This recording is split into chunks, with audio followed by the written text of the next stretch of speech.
Hello, hello. Hey. Let's check the sound. 1, 2, 1, 2. Hello. Up just a little bit more. Up just a little bit more. There we go. What's going on, Wasteland? How you doing today, buddy? Just make sure I get that one up. Yep, I'm gonna do that right now. I keep on saying I'm gonna do it. But I'm going to go do that right now. Where's my Mayblood thing?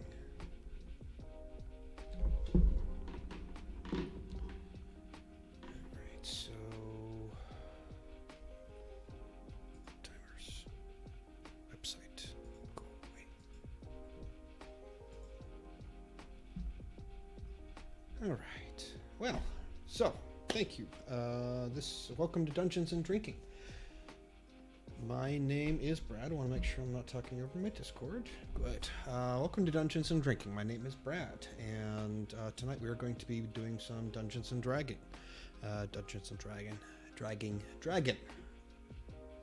I've done this before, I promise. And we play on Discord, and have it all set up so you guys can see. I do have a great game, however, when we get into battle and stuff, because it does get a little bit boring. Which is the words on stream, which should be right there. Which is kind of, you basically find words out of anagrams and things like that, and it's all fun, and you don't really, you just you look at the words, and it's like a big jumble word, and then you just type it in the chat, and it goes in. So it's really, really cool. I'm looking forward to that. And yeah, we'll get things going. However, so a little recap.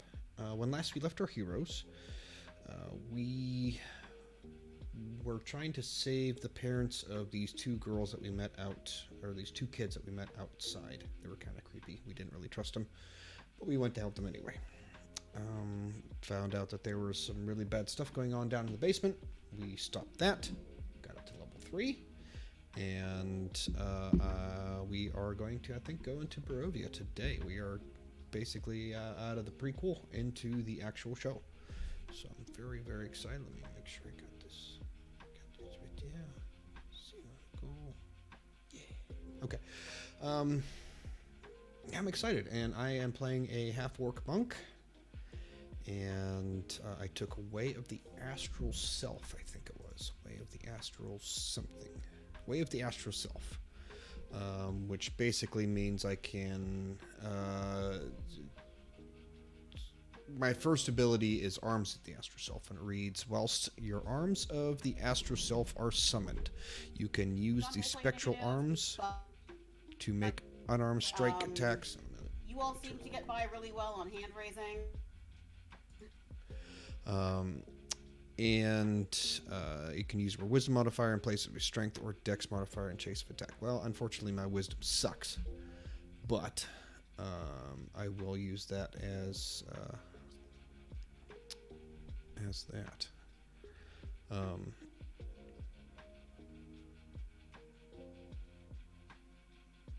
So yeah.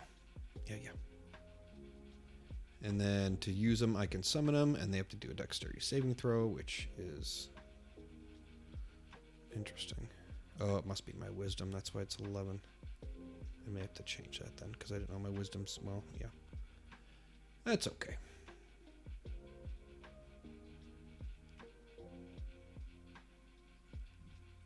I can use spectral arms to make unarmed strikes. Cool. All right. So yeah, I'm looking forward to this. I'm going to turn this back on, and we'll get going.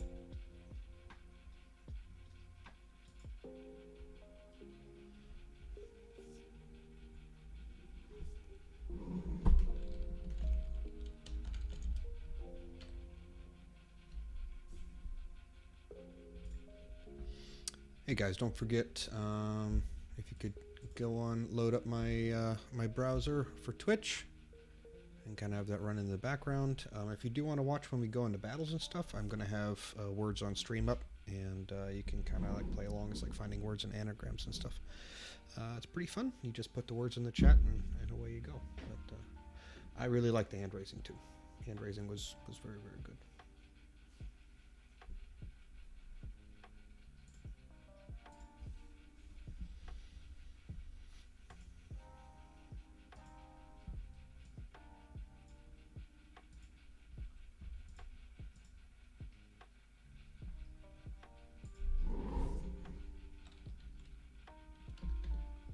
What's going on, Riggs? How you doing, buddy?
Yeah, so it's 2 asterisks on either side of your statement.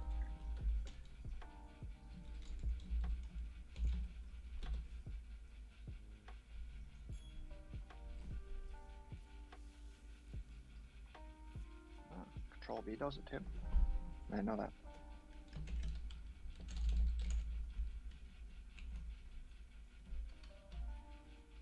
Ah, yes, it does.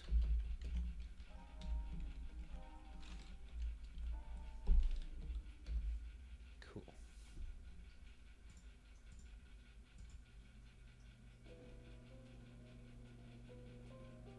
Highlight the text on Control V. Cool.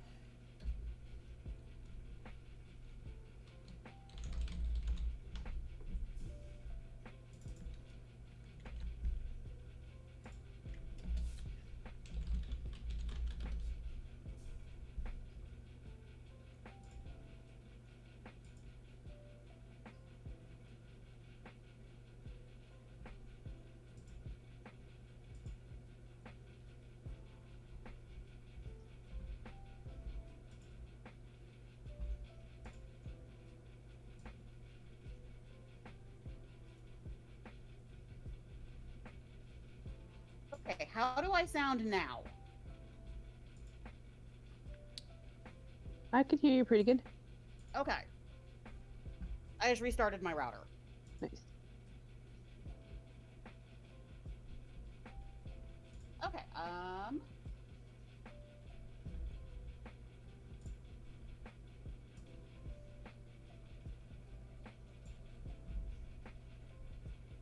Okay, a lot happened in the chat while I was gone. Yes, when in doubt, unplug it and plug it back in again.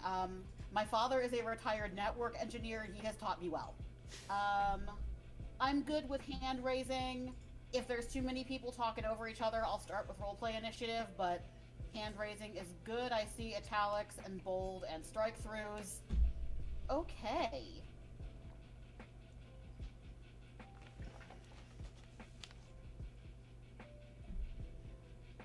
Who wants to give me a recap of last week?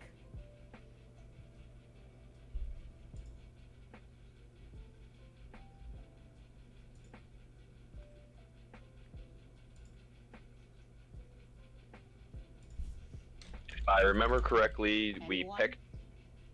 I mean, Yeah, I can you hear me? Yeah. Okay. If I remember correctly, we picked up mostly the most significant thing we started with was we were in the room with the children where there was the pile of bones. And we checked out the bones. They're really dried out, been there for a long time. There was a toy chest that kind of animated the specter of the little girl when somebody went to go and try to look at it. Our cleric managed to get them to acknowledge that they were dead and get them to go to the other side. And while they were doing that, we found out that the trap door down to the basement was in fact in the attic in the other room. So we went down and fought A trash monster, or some sort of plant mound thing, and It was the shambling mound. I yeah, just the happened to shambling have mound. it. Okay, it was a shambling mound, and yeah, and we fought a paper towel, giant paper towel soaked in garbage juice, and then no, it was basically our first real combat in there, so we got to check things out. And then at the end, after we beat it, there was a bunch of kind of strange but not magical objects in the room. And then I think that's kind of where we ended off. Yeah, that's pretty much Right, and then we it. leveled up. I guess we leveled up at the end of it. You did. You should all be at level 3 right now. Before we get going, since level 3 is kind of the big one where you take your subclass, does anyone want to share about that? I took Way of the Astral Self. Basically, I can conjure a kind of force. Like I can make my arms bigger through like I guess like telepathy. Like beefier or like longer? No, like there's like an astral projection around them. Okay. And it does increase my range. I can attack 5 more feet away when I have them on. And there's some other things that I can do that I'm not going to because my wisdom sucks and it's a wisdom. My wisdom is my spell save. But the other things I can do far outweigh what I can. So yeah, I can have those up, and then when I do I can make melee attacks with them, and I do 2d4 more damage than normal.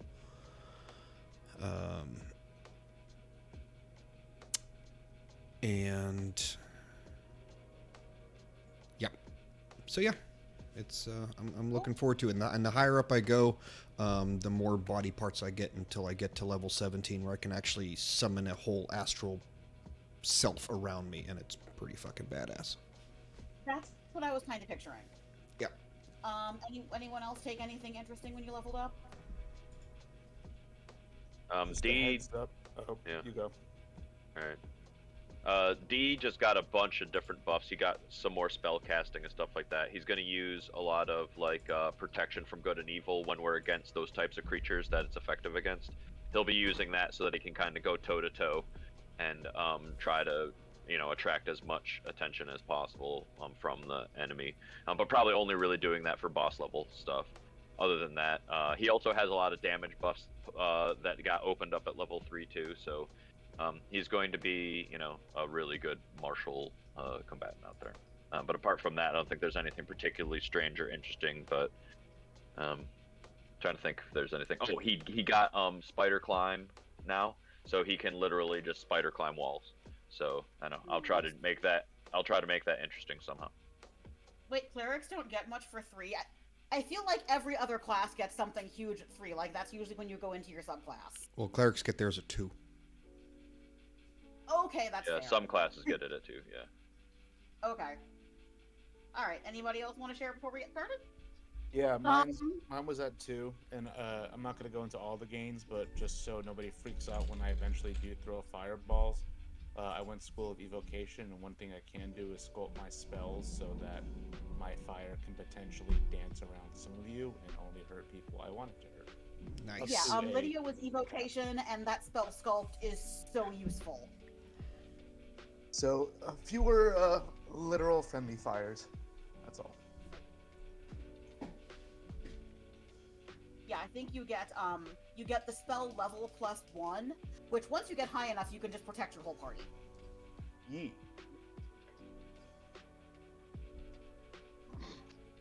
As a warlock, I got Pact of the Tome.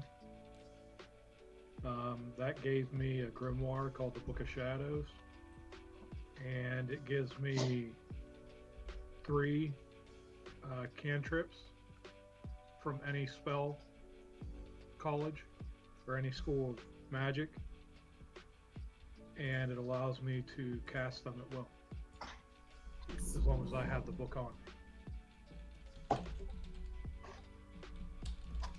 Okay. Go ahead. I'm not sure I got anything like that. But I did figure out my backstory a little bit more. Okay, tell me. So, um, so I got kicked out of my tribe because I was perceived as being weak because I'm a bard. Okay. But then I went and searched for another tribe. Um, but all I found was a grin. Okay. All right. Anything else, or should I go ahead and get started? We good? I'm just gonna say that I multi-classed and so my character is a warrior going down Okay. the fighter path. Okay. All right. Cool. All right. So, you have escaped the death house, and you have headed to a tavern. To a party of seasoned adventurers such as yourselves, what you see is but another dull tavern in another dull town in some nameless province. It is but another span of time between the challenges of true adventuring. Outside the tavern, a fog lies over the town this evening. The damp, cobblestoned pavement glistens as the lights of street lanterns dance across slick stones. The fog chills the bones and shivers the soul of anyone outside. Yet inside these tavern walls, the food is hearty, the ale is warm and frothy. A fire blazes in the hearth, and the tavern is alive with the tumbling voices of country folk. So, I will pause there. What are each of your characters doing in the tavern? How are you enjoying your evening? I'm reading that little book of poetry I picked up in the library from 2 weeks ago. Nice. I would actually like to spend some time and some gold to copy one of the spell scrolls into my spell book. Sure, which one? I'm going to choose Spell Scroll of Protection from Poison. You got it. Okay, Bork, I see your hand up. What's up? Okay, I'm on. Yes. Let's see. Bork would. He's definitely a bit of a party animal. So, he would be definitely enjoying the ladies and having probably getting intoxicated.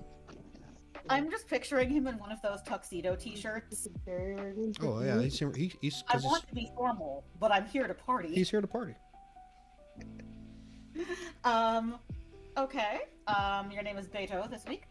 Playing music, getting people to drink with you. Give me a performance check to see how you're doing.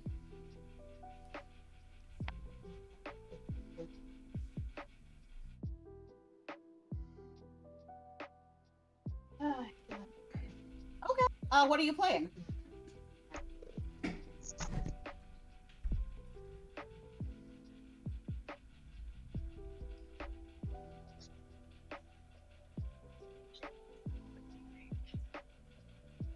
I'm gonna assume it's a lively polka.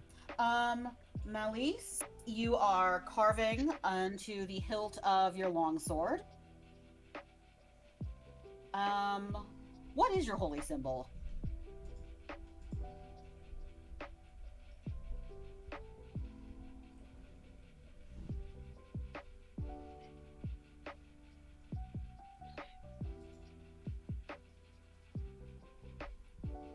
Gotcha. Okay, I knew you told me that. Okay.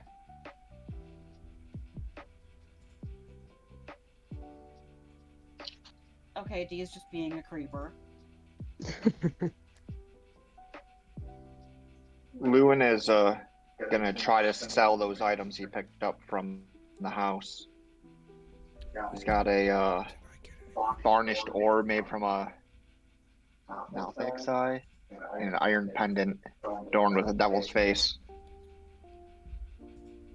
Okay. Let me grab some bar goers for you. And you can get onto that.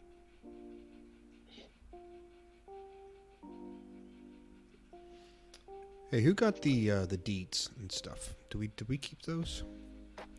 I can't- know someone did. I know because I have down in my notes deed to the house, deed to the windmill, and they will. I just don't know if any of those have taken them. If no one has, I will keep them.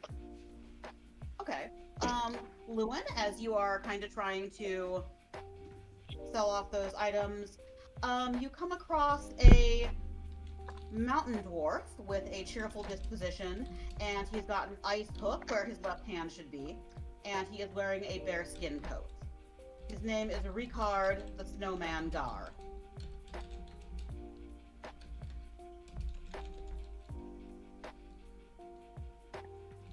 Well, hello there, Mr. Guy. Can I interest you in a couple of these two here items? Picked them up in the last bounty here, and I'm just trying to offload them.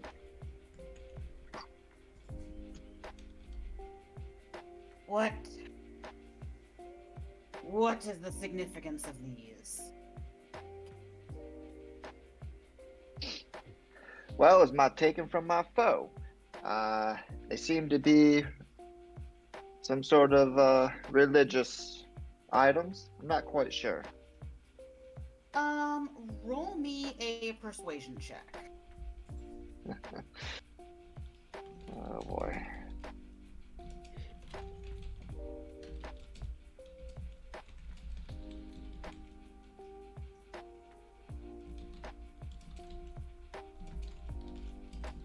Right.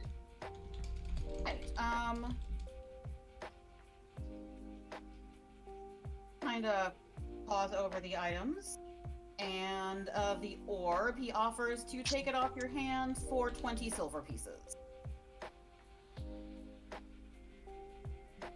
Done deal. All right. It was just the orb. Yeah. And what was the other one Okay. you had? An iron pendant adorned with a devil's face. Oh.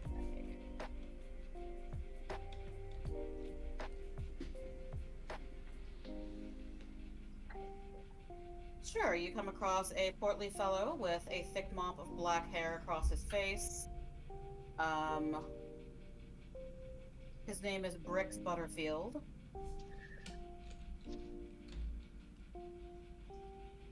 And Alright, just give yeah. him the same spiel. Okay. And yeah, give me another persuasion check.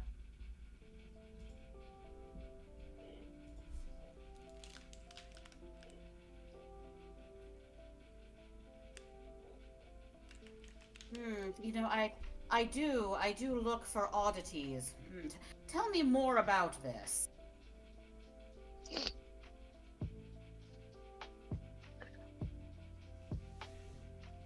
Well, as you can see, this here pendant has the visage of a devil in it.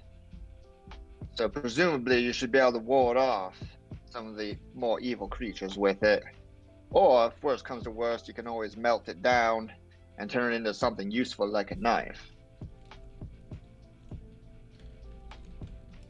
He will offer you 1 gold piece for it. And I'll take it. All right.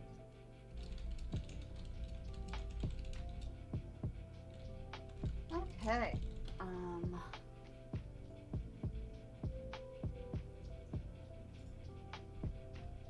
Okay.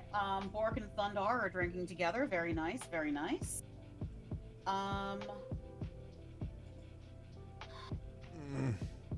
well is? I'm sorry, my bad. No, actually, you go ahead because I'm. Your game is buffering. I'm thinking about Elise's question here. Okay. I was asking how well was Aurora. I'm sorry, not Aurora. God damn it. How well she is playing. He is playing. He's playing quite well. I think you rolled a 17 on that performance check. Yep. Yeah, you sound good. May I roll a history check to see if I know the song? Absolutely.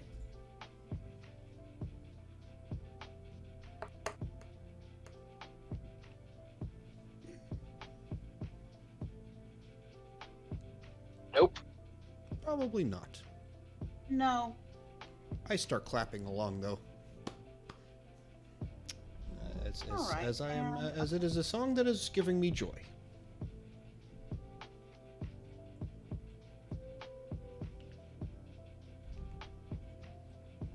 Melise, the general word around here is if you wanted to get a blade magicked, you would have good luck at any of the Vistani encampments in the area.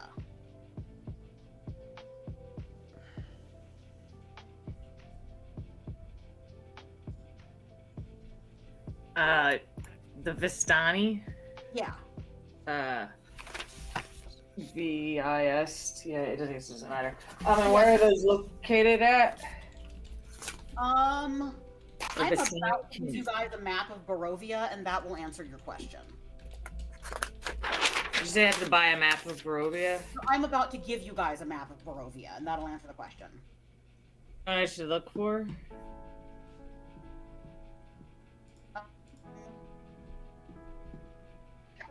I can't remember off the top of my head where the Vistani encampments in Barovia are located, but it shouldn't be a problem finding one. Is there a reference to a specific one? Or it's just go to this camp? Go to any Vistani encampment. They are practitioners of magic, and someone there will be able to help you. Thundar, if you are looking to have your blade silvered, the village of Barovia would have an armorer that can help you.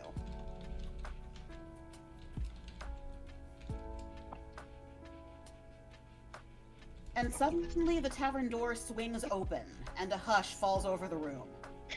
Framed by the lamp-lit fog, a form strides through the doorway. His heavy booted footfalls and the jingle of his coins shatter the silence.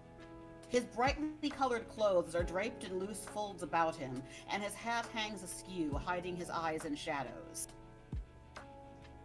Without hesitation, he walks up to your table and stands proudly in a wide stance with folded arms. He says, "I have been sent to you to deliver this message. If you be creatures of honor, you will come to my master's aid at first light.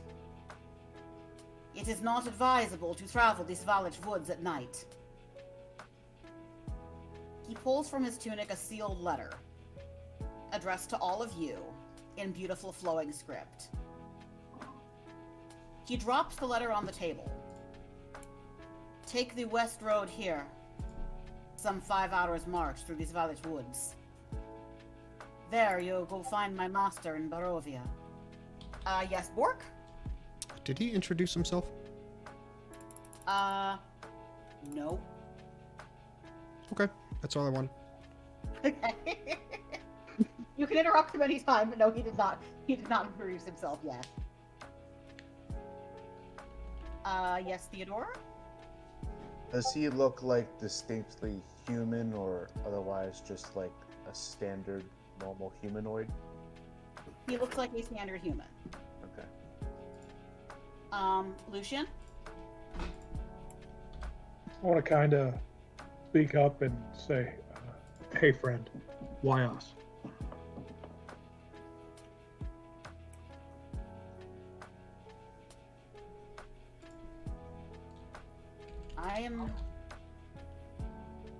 I am simply the messenger. I serve Burgomaster Kolyan Indirovich.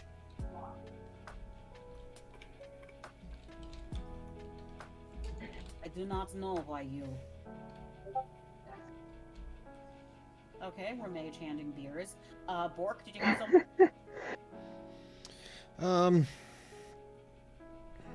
I'm kind of I'm giving him the evil eye, and I will stand.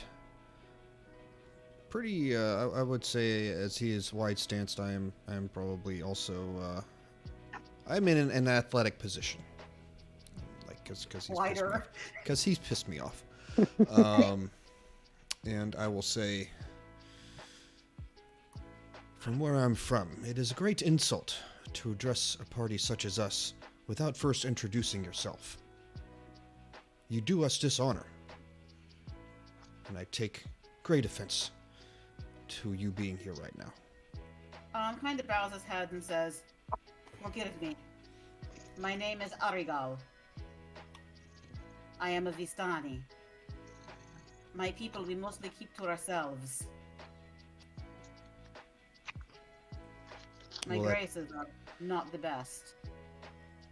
Well, my name is Bork. It's a pleasure to meet you. We are now friends. And I sit back down.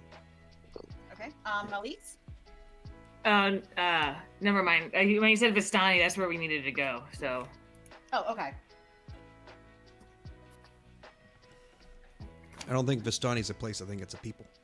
Yeah, it's a Yeah, people. well, yeah, it's a people, but we need to get to the Vistani encampment. So I'm assuming that's probably where I we're gotcha. going. I gotcha.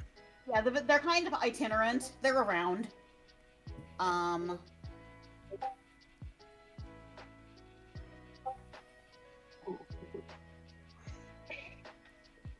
Barbie, do you have something to add, or are you just giving us an emoji of a tent? No, I hear cats purring. Oh. Oh, that's Zeppelin. Sorry. Oh. Here. Roberto, what's up? Since I've had several drinks, can I do another performance check? Absolutely.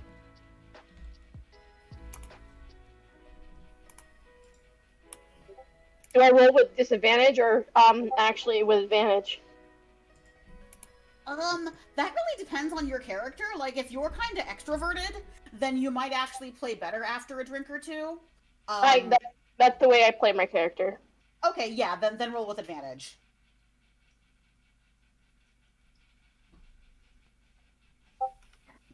Oh, I'm glad I did. You had advantage. You sound lovely. Perfect. Okay. Amid the silent stares of the patronage, the man strides to the bar and says to the wary barkeep, "Fill the glasses, one and all. Their throats are obviously parched." He drops a purse heavy with gold on the bar. With that, he leaves. Perception check, please. Sure. I want to, as I am specifically looking for when he reaches into probably wherever he reaches to get his purse from, if I can see anything from under the under his robes. Give him the help action. Yep. Okay. Is there anything in particular, or just doing a general vibe check? He's still not very high up in my books. I'm suspicious of him, so I'm looking for anything that would be either suspicious or I would deem a threat. Okay. Yeah. Roll me a perception check.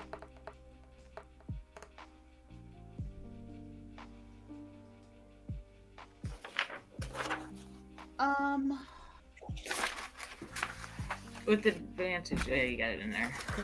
Great. Okay, I'm going to message you. Okay.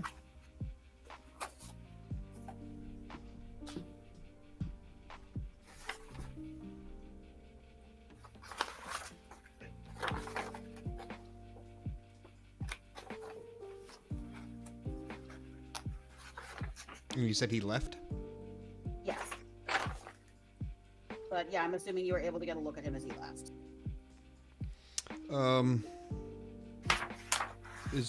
Does he look more of a finesse kind of guy or a more of a brute force kind of guy? Finesse. Okay. The Battle of Tavern Voices resumes, although somewhat subdued. The letter is lying before you. The seal is in the shape of a crest you don't recognize. Show you the crest. He just came in and threw it at our feet. Like, what the hell?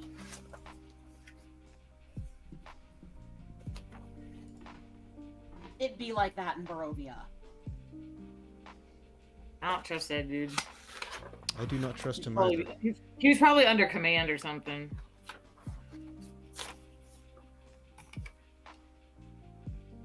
I do not trust a man that will not introduce himself. He has something Either to he's a- hide.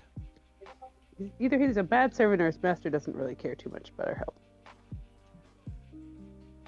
And And he comes right in here and insults our honor.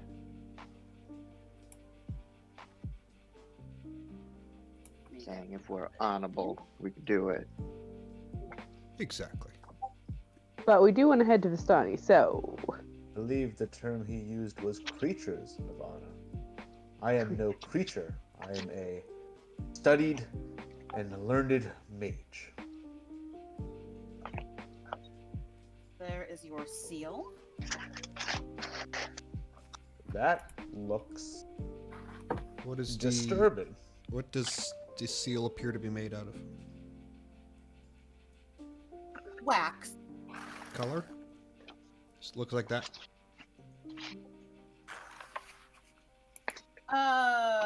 It is red.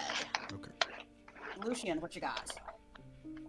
I'm gonna use Eldritch Sight, and very quietly, without anybody knowing, I'm gonna cast Detect Magic.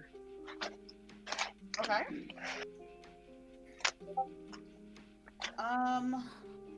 You are not picking up any magic on the seal. Beto, what you got? So I mage hand my hand around for some tips, and as I do that, I say, I'll roll a moment. I say, pass it good to your radar. Okay. Persuasion?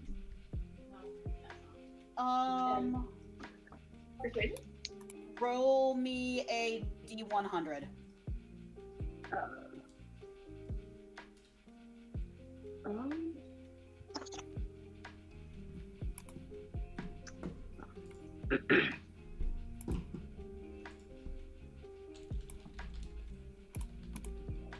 Dang, okay, good luck. Nice job. You have collected 87 pieces of silver. Cool. Okay. Theodore, what you got?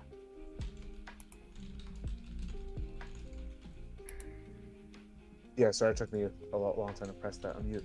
I like to study that symbol and not only like figure out if I've come across it in my studies, but identify the creature and some of the like symbology within it. Okay. You have never seen it before.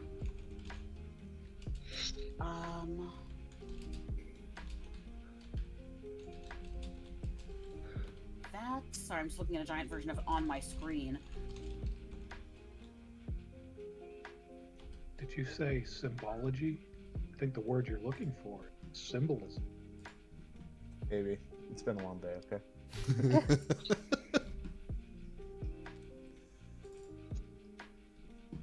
It looks to me like some abstraction of a raven with wings and a hooky foot. Okay. Which is, I'm sure that's a biological term. I will take a mental note of that. All right. Talon, yes! I like hooky foot. Me too. Would anyone like to open the letter? I got mage hand.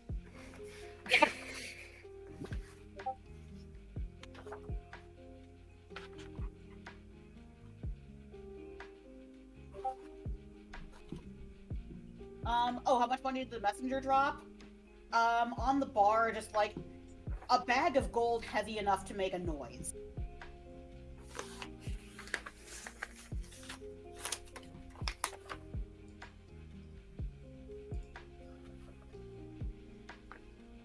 And Beto, are you opening the letter?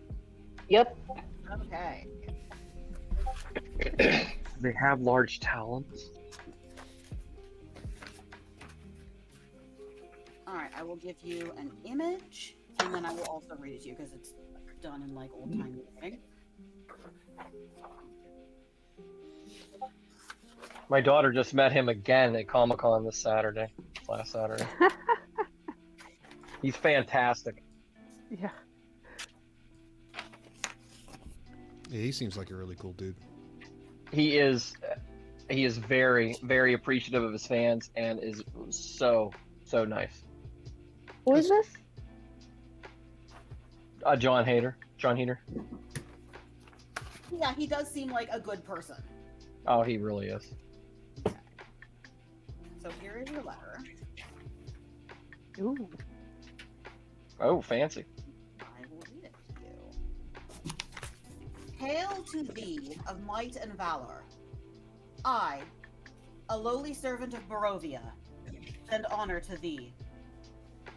We plead for thy so desperately needed assistance. The love of my life, Irina Kuliana, has been afflicted by an evil so deadly that even the good people of our village cannot protect her. She languishes from her wound, and I would have saved her from this menace. There is much wealth in this community. I offer all that might be had to thee and thy fellows, if thou shalt but answer my desperate plea. Come quickly, for her time is at hand. All that I have shall be thine. Kolyan Indirovich, Burgomaster. Huh.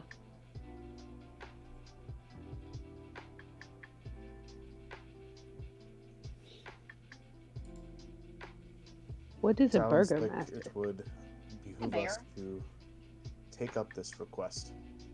Girl daddy. Dee, what you got? Dee's gonna heft the bag of coins and think, whatever he's calling us to protect her from seems to require a lot of equipment, because he left us with a lot of money for supplies or something. Huh. And then I'm just gonna try to guess how much money is in the bag.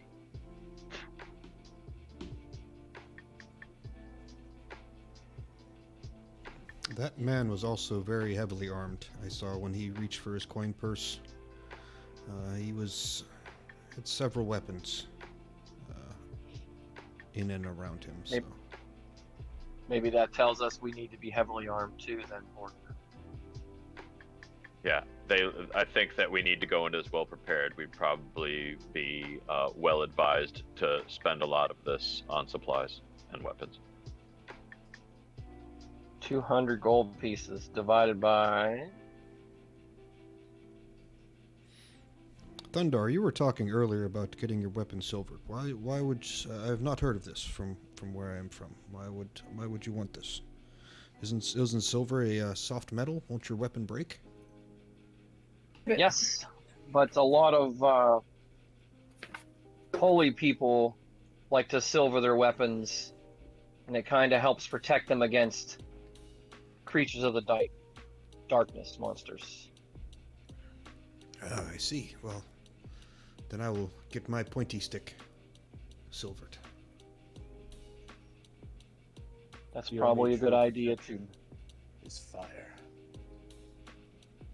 That can't hurt either. But I don't have that. Everything burns. Everything. So does character? So silver is the same as magic, right? No. No. Nope. Nope. So, okay.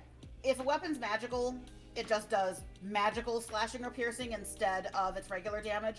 If a weapon is silvered, it is better against certain types of monsters. Like, there are some monsters that you can't stab them with anything except for silver and have it be effective. Okay, so I guess I want mine silvered and magicked. I mean, if you've got the money for it. Yeah, good luck for finding money for that. If you have the money for that, the thing is, a magic weapon also gets like +1 or whatever. Yeah, so we that's may bonus be to lucky to get all our weapons. Yeah, we silvered. might be level to get silvered. Yeah, I think we're probably looking at hopefully getting silver for everyone, unless getting mad items enchanted is cheap around here. We do not know unless we try. I could probably get some village folk to give me money if I had to. All I gotta do is find somebody who's lost somebody who's got money, and they'll want to help me. There's a grave digger coming off. You could put in a shift. It's my allies. All right. What would we like to do? Well, I say that coin purse is as heavy as you say it is, then maybe we should at least look into it. Okay, I'm going to. So we'd have to go to the village, I believe the bartender said.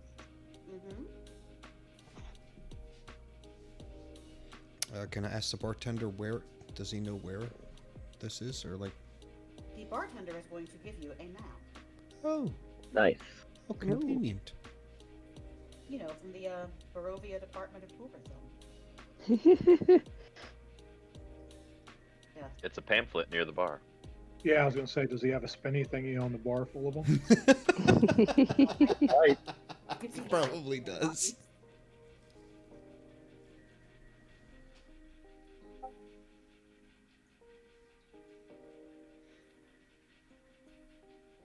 Okay.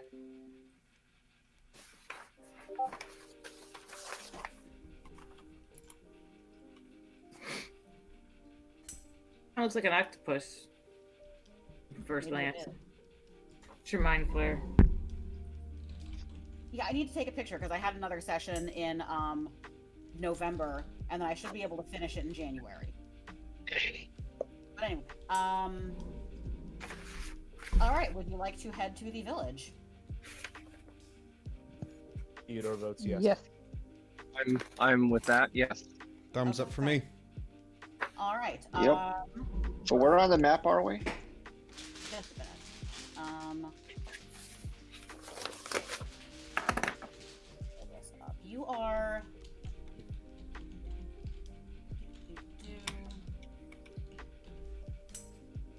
All right.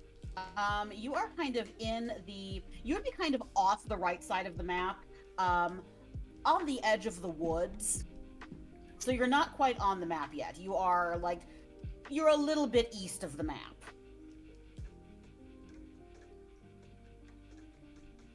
Okay. Is the road? I know he said don't travel at night. Is the road? Is the road known to be safe to travel? There are random encounters. So not safe, but not deadly. Oh. Gotcha. Not, yeah. It's exciting. Yeah, he warned us that traveling at night or something like that can be dangerous. So he mentioned Welcome that. to Barovia.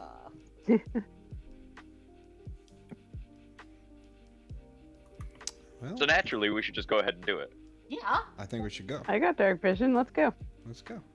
I have dark vision Black as well. pools of water stand like dark mirrors in and around the muddy roadway. Giant trees loom on both sides of the road, their branches clawing at the mist. Who would like to roll for a random encounter? I will. It's my first one. Yay! Yeah, there we go. So, the way you roll for random encounters in Barovia, it's a little bit weird, but I need you to roll a d12 and a d8. I can do that. Interesting. D12. D8. Roll. Definitely, kitty cat. What are you doing? Come on, land on something. There we go. An 8 and a 7. Okay.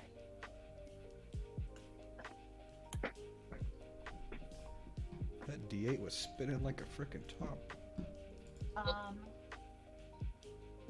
Let's see here. A couple of hours into your travels, you find a corpse. Uh-oh. Malice, your services are needed. Yeah. Is it okay. dead? And I poke it with the butt end of my my spear. Oh boy. Okay. I won't make you do a medicine check. You're a cleric. You're a grave cleric. You know whether or not something is dead. Has it been undead though? No. What is it, by the way? Is it human? Human. Oh, I was gonna say, do we know what it is? Yes, you have found a human corpse. A human corpse. Well, I guess I'm gonna like Who's our- start my little like. I guess I want to like check it over and do my little like prayer ritual. Do we not have a rogue type person that could do investigation? Oh, isn't he a vampire hunter? He I was could gonna probably. say, if you're a vampire hunter, I'm not gonna make you roll to look for vampire bite. I would honestly just assume you know what one looks like. I would hope. Unless he's not really a vampire hunter. He's just one. Dun, dun, dun. Yeah. I guess I could. I'm gonna. I guess Just I plays could one do. on TV. Shit. Vampire. Are vampires considered undead? Yes. Yes. Okay. I'd like to cast a spell, please. Sure.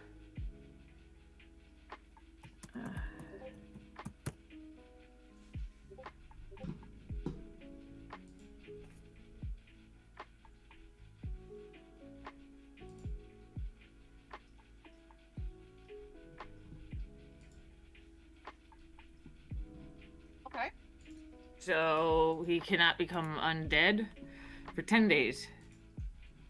Okay. Interesting. Okay. Anything else? I'm sorry. I guess I'm gonna have to like kind of bury it just because who my character is.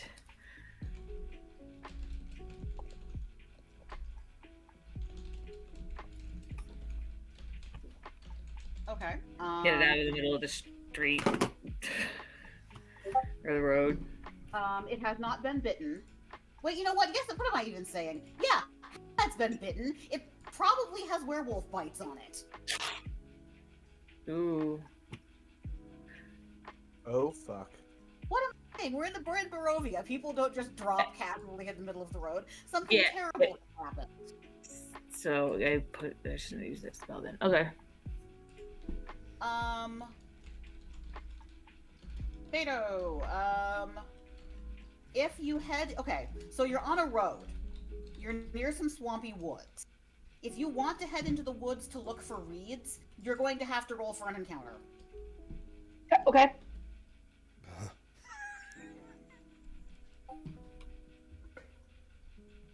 You said a D.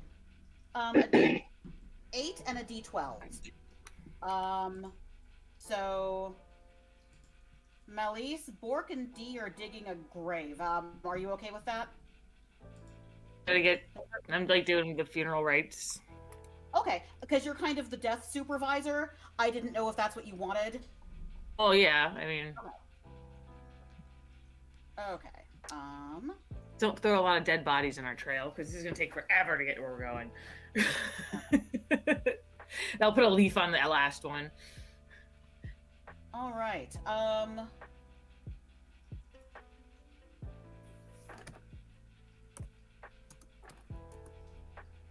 Beto, as you head into the woods to look for reeds, through the mist comes a skeletal warhorse and rider, both clad in ruined chainmail.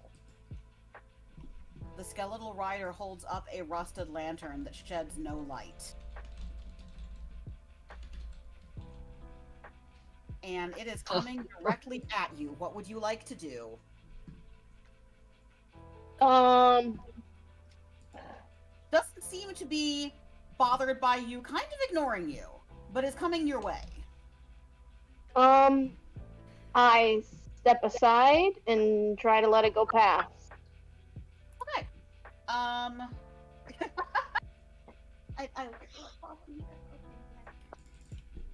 All right. You kind of step out of the way of the skeletal rider.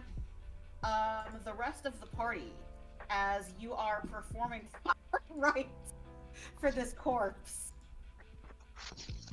Sorry, I had a really rough day, and you guys are making me laugh, and it's great. I'm kind of high. Why are you kind of? Yeah. Like it's hour one. We're in hour two now. Okay, I'll keep you up. Which reminds me, I should have actually had my other edible by now, which I'm going to take. Peer pressure. Yeah, so the rest of the party, as you're on the road, and your grave cleric is doing their ritual, Bork and D, you are digging a grave. You see the skeletal rider walking towards you, not in any kind of aggressive way, just wandering across the road. How would we all like to handle this?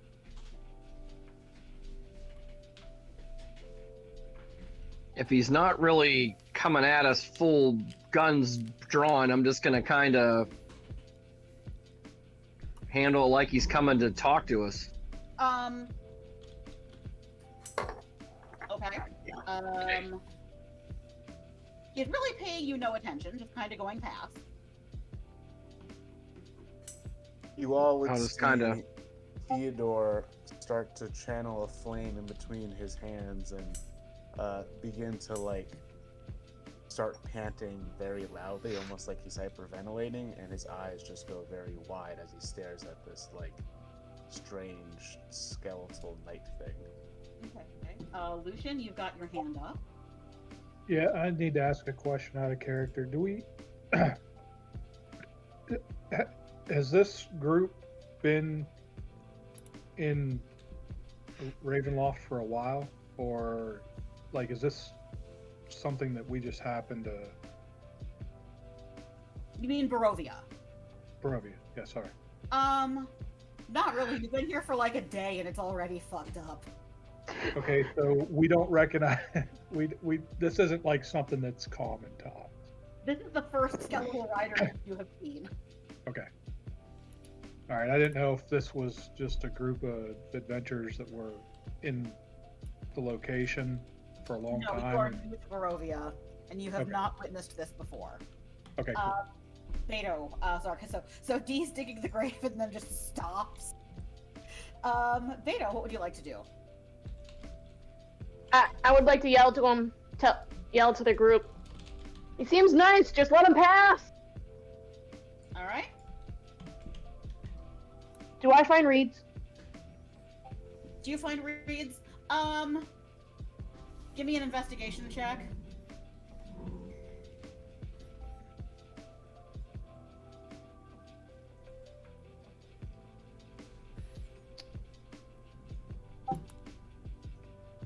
You find 2.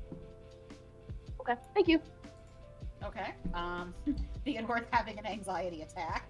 And Bork yells to arms. You have your hand up. What's up? I would like to ready an attack. Okay. What is your trigger for that? If he gets within 15 feet of me, Okay. or anyone else in my party. Okay. Lewin, you would notice Theodore's fire. Okay, you're readying a spell. Yeah, you all notice that Theodore's starting to light up his hands and is not okay. And the skeletal rider just very quietly raises the lantern, looks towards you, then looks back forward, crosses the road, and is gone back into the woods. Okay. I would like Take my hand off my sword then. I would like to follow. You're following into the woods? Okay. Not too far. I'm just keep making sure it's going. It's leaving. Like it's not circling around. It's not like I want to make sure it's. So I would probably, if it's, I would not go more than like 5 or 10 feet into the wood line, if that. Okay. You see it just right off into the woods, paying you no mind. Okay. Then I will come back within view of the party, but still be kind of right there, keeping an eye on making sure that nothing else comes out of the tree, out of the wood line. Yeah, and Dee is just like, yeah, this is some everyday shit. Okay. Theodore will dispel his fire, but he'll just like start muttering, "Should have burned it. Ow. Death." And he's like shaking a little bit. Okay, the grave's definitely dug by now. I'd assume at this point everyone, your party's going to look to Melise to do the funeral rites. Been doing him while he's laying there, so we can just toss him in and cover him up. All right. I will help. Okay. And keep going. You are traveling for 5 hours. I will need another random encounter roll.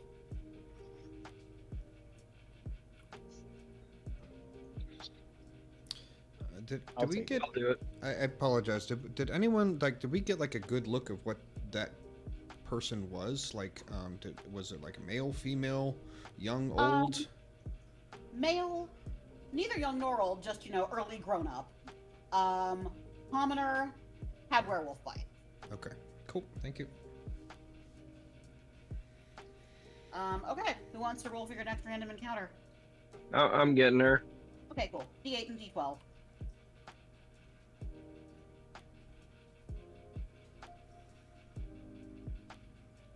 Okay. Oh, just a moment.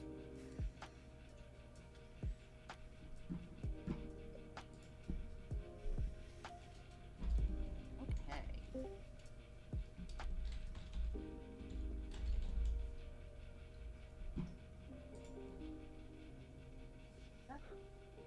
So,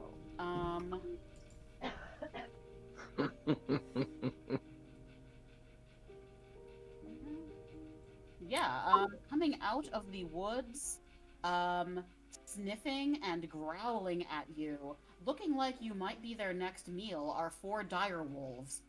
Roll for initiative. Oh, yay. Crap.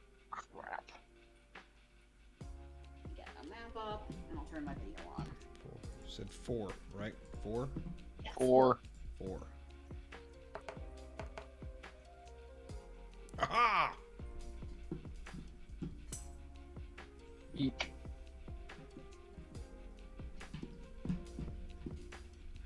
Alright. Let's fucking go. Okay. Since we are in battle, I'm gonna set up the words on stream.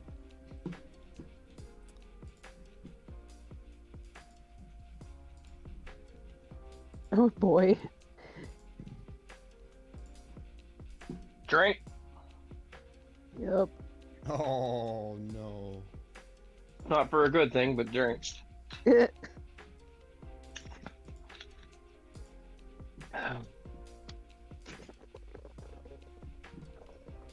I mean, could be worse. It's just an initiative roll. It's not like a saving throw or something.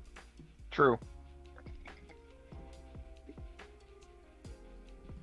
I can drink as much as I want tonight because I'm on vacation, bitches. There we go. Till There this we January go. 2nd. Oh That's yeah, the man. best feeling you're done for the year. Yes. Me too, kind of. I got my first positive COVID test today, so Oh. 2 weeks off Oh from work. no. No. Yep.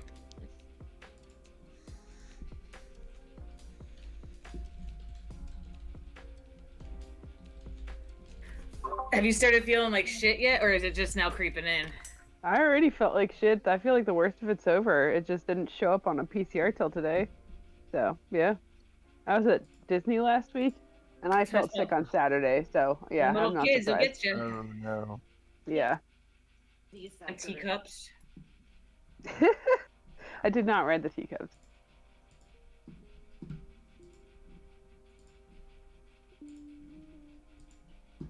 Do they still have the building with like 5 floors of nothing but arcade games? I didn't see anything like that. There was arcades like in my hotel, but not. Ooh, Not no. a- This that was I just remember. this was just a big like octagonish building, and it had nothing but floors of games on it. And one whole floor was like 80s games. That's sick. It was great.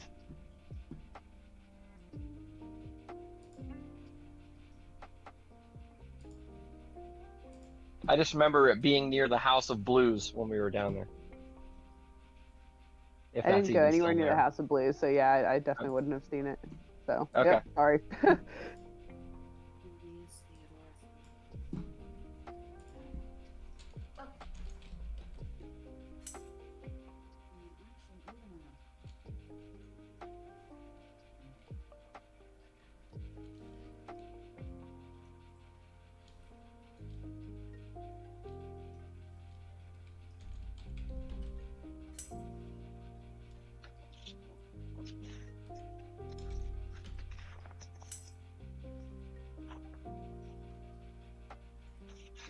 let me get your initiative together.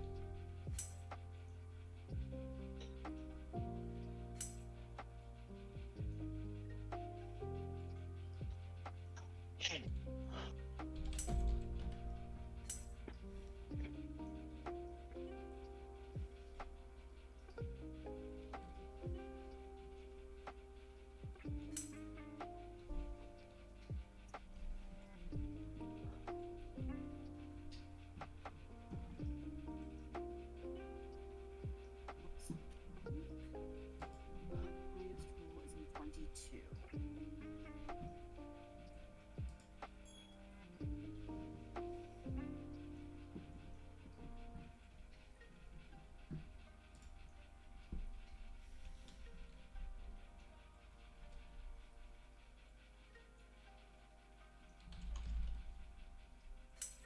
Hey, Nem, are you going down Friday or Saturday? Saturday. Okay, are you staying at the hotel with the pool? I am not, because I have to go as soon as I'm done playing. I have to leave and go back to Pittsburgh because Squishy has a game against Ohio the next day. Yeah, that's right. Or Yeah, I would be. I'm coming to the Jingle Brawl, then driving to Pittsburgh that night because we're helping out with the juniors in the morning. Oh, nice. Thank you. Oh, no problem. Yeah, thanks. It's going to be a huge, awesome Derby weekend, honestly. It's going to be Yeah. pretty cool. You're about to see Pittsburgh lay the smackdown on Ohio. No offense, Ohioans. But that's okay. That's okay. They're really good friends anyways, so Yes, yes. it's fine. It's friendly competition. I'm okay with that. Yeah. I don't know if Cherry's gonna need to borrow some of our players or not, honestly. Oh, Because she wasn't sure if we're gonna have like 18 level 2s, and we're just gonna try to let them all play, even if Crooked River needs to borrow one of them, so it's like 17 on 17, just to let all the Nice. level 2s play, because it's just for fun Nice. at level 2. yeah. That's cool. Yeah. So and she was cool with it. So it's like, all right, if you need to borrow a player or two, that's fine. We can deal with it. I guess Squish was saying that Bro Delish was talking a little smack, but Oh, well, he's That's gonna be alright. in the Marker booth with me, so I'll keep him under control. Yeah. Brody's good, but he can be shut down. yeah, well, I mean, he better He get gets ready. frustrated 'Cause, when he gets I shut mean, down too. He gets pissed. I know he wasn't happy about the picture that was posted for the poster because it's him getting shut down by the wall. Yeah. And he said, "Was wait till Saturday when I come through." I'm like, I'm just thinking to myself, boy, you think you got shut down last year, man? Oh. Alright, let me know if I got everybody, but I think that's it. Let's see. Oh, See hold me? on, I gotta go back to the channel. I was looking Yup. on the screen. I was looking at Red the. last. Yeah, Woo. yeah looks right. I'm not on there. Or no, I am. Okay. Yeah. Yeah, you are D. I see you. Yeah, there I found it. It's just so small, it's hard to see. It's one letter. Okay. Alright, Bork, you are first. What would you like to do? Okay. You're the green guy. Alrighty. Heck yeah. We'll go and Good. go Pointe on number 3. Alright.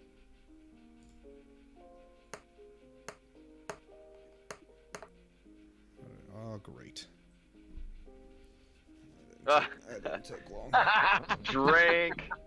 Oh, man. I'm gonna get you with my pointy stick as it flies out of his hand.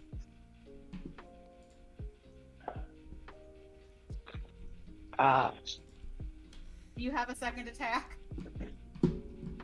isn't it? Oh, well, we're not doing that yet. That's right. Yeah. I'm not doing critical fails until level 5. I don't, like, Oh, it's supposed to be a fun mess up, not a game ruiner. Okay. okay.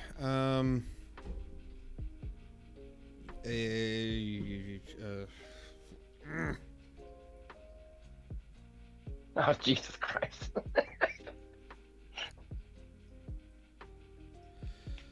I will use a key point to use Step of the Wind. I will disengage, and then back away. My movement speed is 30, so how far away I got.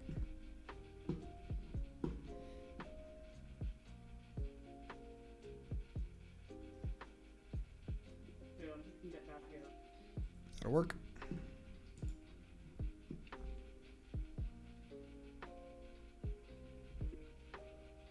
Okay. Okay. Beto, you are up. Where am I? You are right here.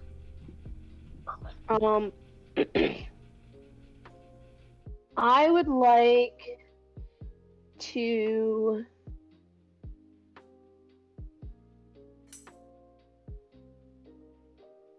Does charm person work on animals? No. Nope. All right. So I They am probably going don't have to. the intelligence. I'm gonna. I'm gonna play my pan flute. To try to lull them into being a friend.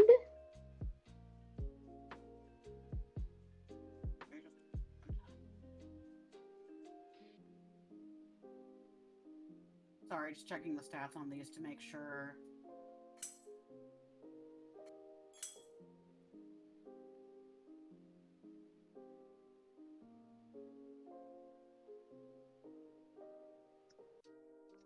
Okay. Here's what I'm gonna have you do. You are first going to roll an animal handling check. Okay. And then that's going to dictate how high I set the performance check. Cool. And you may go after one of the wolves. Okay. You have rolled a 17 on your animal handling.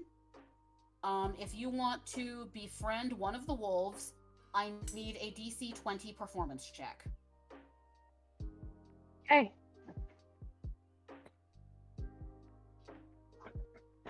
Holy shit, really? Okay, drink. Wow, drink, yeah. Holy What shit. the actual fuck? Wow. Damn. Nice. Woohoo. Okay. Oh, that's what I'm talking about. Oh. You have a dire wolf now. I'm just gonna put it over here next to you. It's your buddy now. Was Oh that my Direwolf God. 1? 1. Okay, so 2, 3, and 4 are still okay. Mother of God. 4 are still coming after you, but 1 is now Beko's.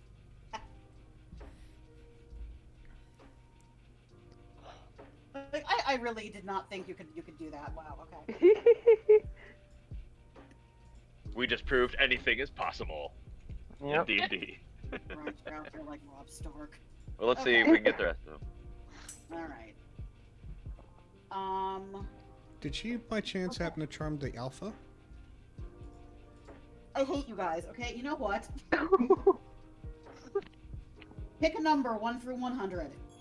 Can I do it? I feel like you should.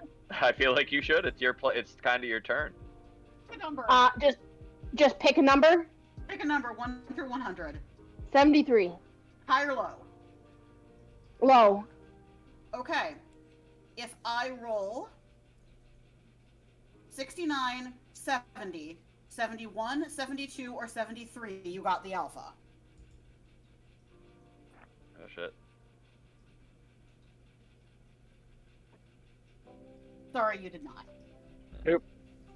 Okay. Well, still got a dire wolf. I think that was Yes, fair. you now have a pet dire wolf. What would you like to name it? I'm gonna think on that one. Okay.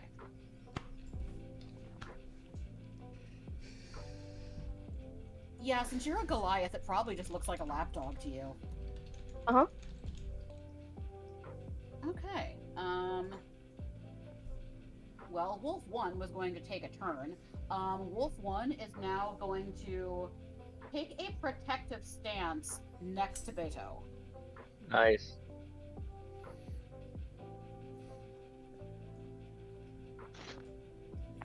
All right. So D, it is your turn. All right. Can you hear me? Okay, yeah. Oh well, I guess I'm going to use this. I hit use, but it didn't put it into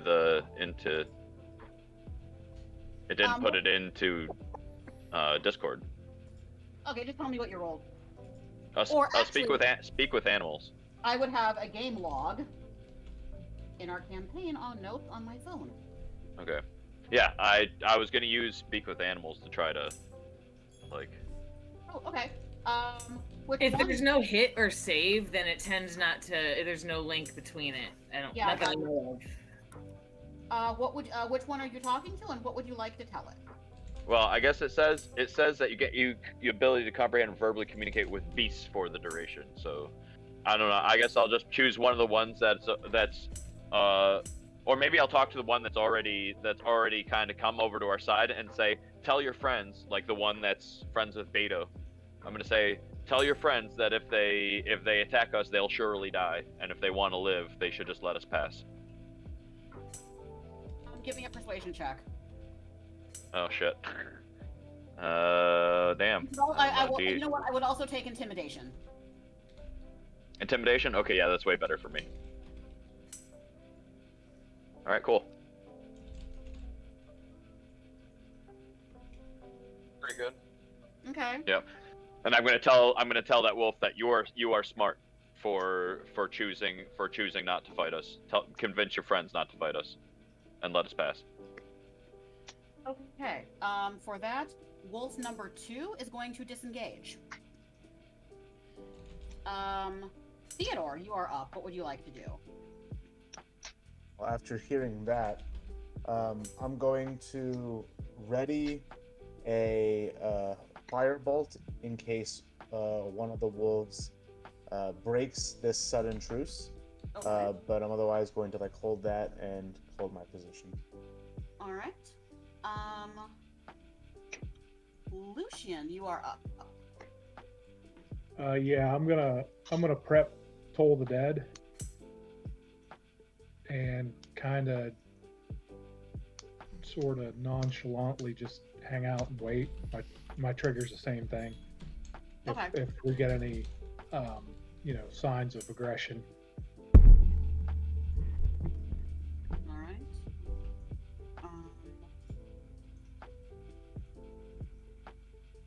Number 3 is going to seize his 2 pack buddies, not messing with you, and is starting to back away a little bit. Lewin, what would you like to do?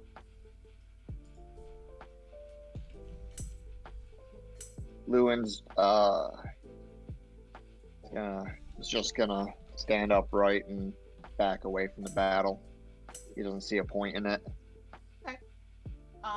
Melis, what would you like to do? Which one is still engaged with us? 3 and 4 are still engaged. 3 Go ahead. Did 3 take a step back, or was that 2? I thought number 1 is best friends with. You're right. Lord. 2 has fully disengaged. 1 is 3 uses movement speed to step back. 4 is just existing. On 4, I'm going to tell him the word is going to be disengage.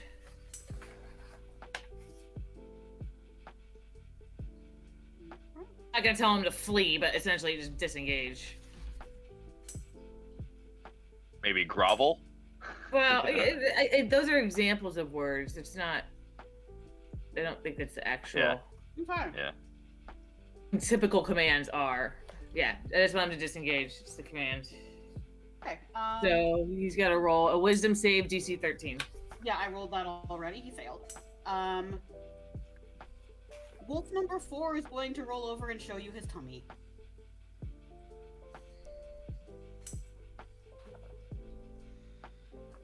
Okay.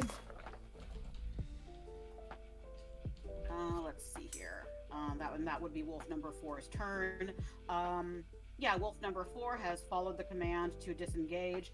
Yes, Kale, he's pretty much doing exactly that. Undar, it is your turn. So I'm gonna get out of the like getting ready to get in my fighting stance and just like stand up and be like, so we're not fighting? All right. And turn to the party and ask? Okay. I mean, there's only one to fight. I don't think there's any to fight. Vanny, it's your turn. What would you like to do? You have 4 non-combative dire wolves now. I'd like to stomp at number 3 aggressively. So yeah, you stomp at number 3. Roll me an intimidation check. All right. I don't know why my app keeps going back to my character builder sheet. Every time I move out of the app, it's really annoying.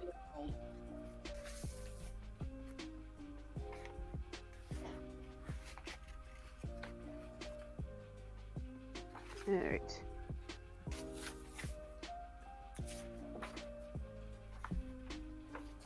Hey, there you go. It turns and runs.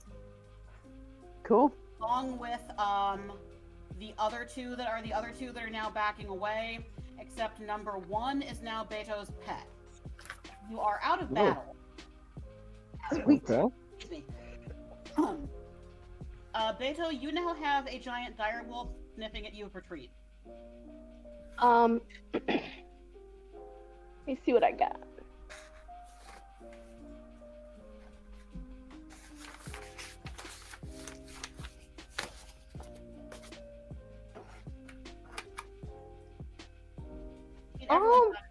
Go ahead.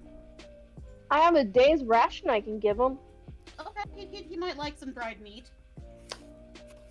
Okay, Okay. I will give him to him then. Okay. You now have an animal companion. What would you like to call him? Oh goodness. Well, since today's name is Beto, Ooh, I think we should. Dozer's character still has speak with animals up. Maybe he could ask what his name is. Yeah, let's do that. I like that. Here. I've got to come up with something really good.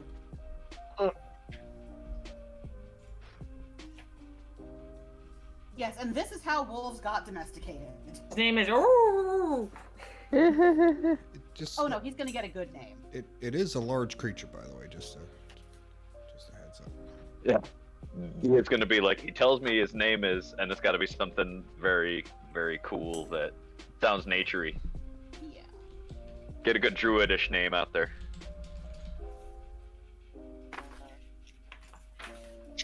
It's like, oh man, they just domesticated Stuart. Not Carl. Yeah. What's that wolf's name? Shit on fur? Oh man. It's like, oh fuck, they domesticated us. Oh shit, we're losing numbers every day. The thing I can think of. Run when they play music. The other one I can think of is they got the stupid hyena from The Lion King. In His name is Old Bloodclaw. Oh, his name is Ulf. Ulf Bloodclaw. Ulf of the Bloody Claws. okay, cool. And Ulf Bloodclaw is now your pet. Ulf. Nice.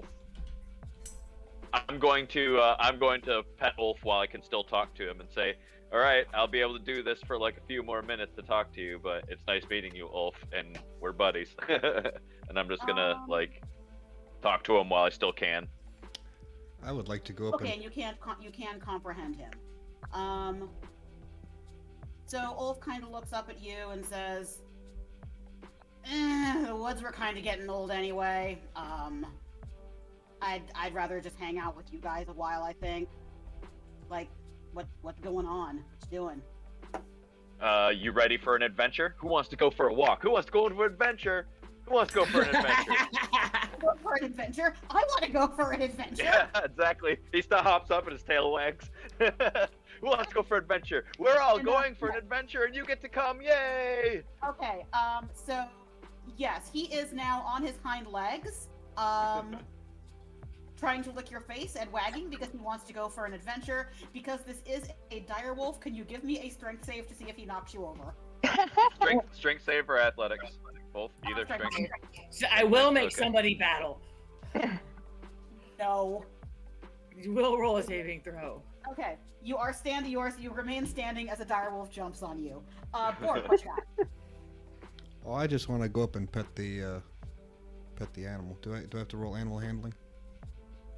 No, he's domesticated now. Okay. Dee has talked to him. Beto has charmed him with a song. It's the party pet now. I think it's my turn. Yeah, it would be. I don't- It would be her pet. Yeah, I His don't. pet. you're right. I don't know if Beta really likes this, but he's friendly, and he says okay only if you ask your guardian. Okay. Yeah, there's an agreement among the wolves that Ulf is going to go on an adventure with you guys. Okay.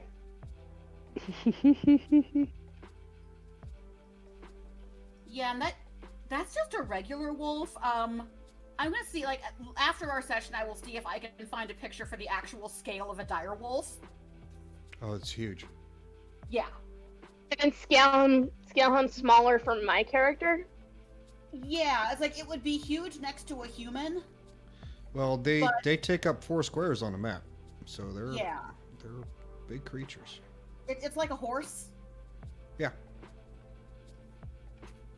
Yeah, it'd be a wolf the size of a horse. Right, so we are going to keep moving forward. You had your random encounters.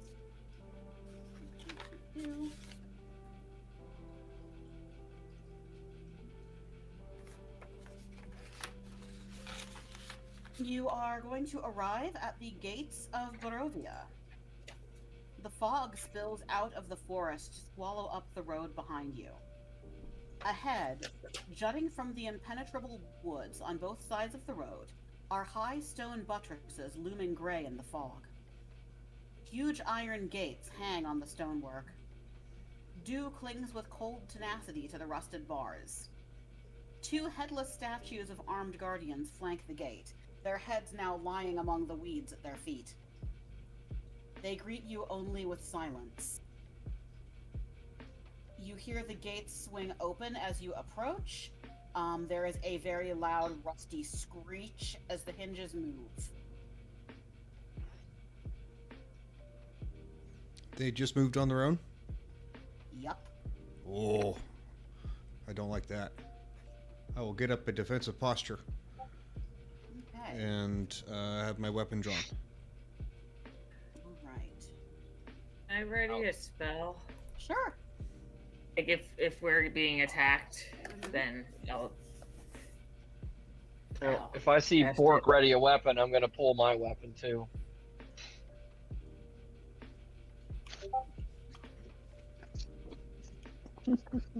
There are evil spirits around. I can sense it as a holy man. Not for me. I mean, it could technically cast Detect Evil and Good. Theodore's gonna get a bit more frantic looking again. Fingers ready to ignite anything that startles him. It'll be evident on his face.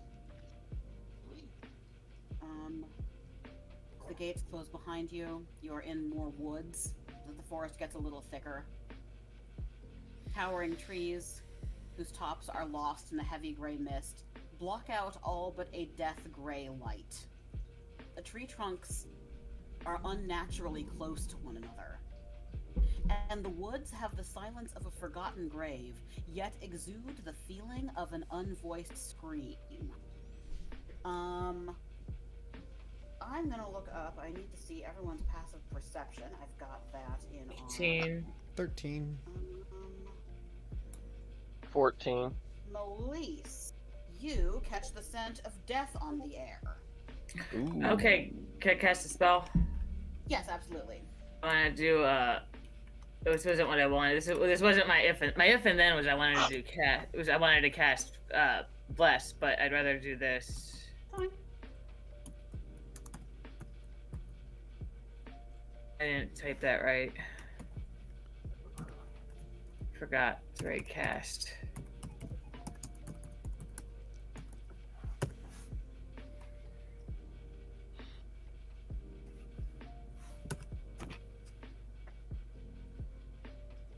Is that what I need to do in order for it to show up here? Is I need to use the commands through Discord rather than playing them out If there's no hit or there's no a roll, if there's no roll for hit and there's no roll for effect, then yes. Oh, gotcha. Okay, so something like Speak with Animals that doesn't really have. Doesn't have a Okay, like, gotcha. Command, I have to roll. I have to type it in. Bless, I have to type in Bane. There's no. So it's just exclamation point cast and then the spell. Yeah, or you can Okay, type in cool. spell to see what it means. But yeah. Okay.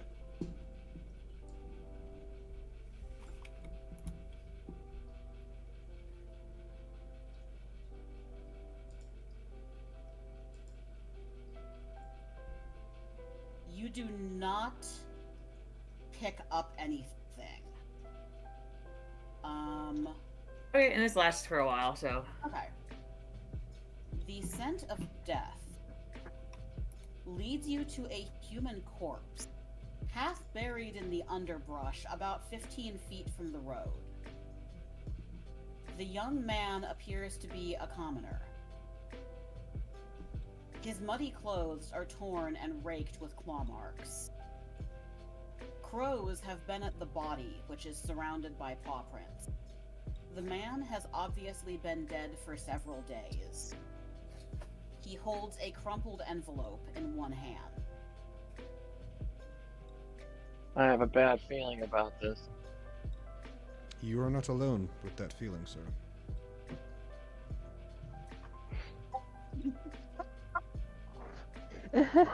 I'll go ahead and grab the So, do one of Can you I grab the envelope? Yeah. For some reason, maybe because I am high after a very rough day, I'm just picturing Dee summoning a shovel like Thor summons his hammer. Huh. Sure, Thundar, you want to grab the envelope? I'm gonna hand it to Bork to read. Can Bork read? Yeah, I can read. Oh, I don't know. He's not Oda. I can read Common, Dwarvish, and Orc. Okay, cool. All right. Just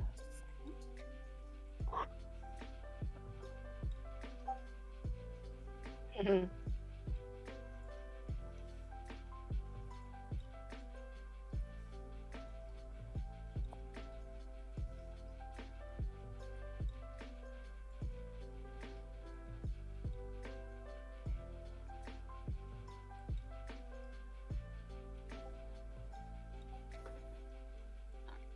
second.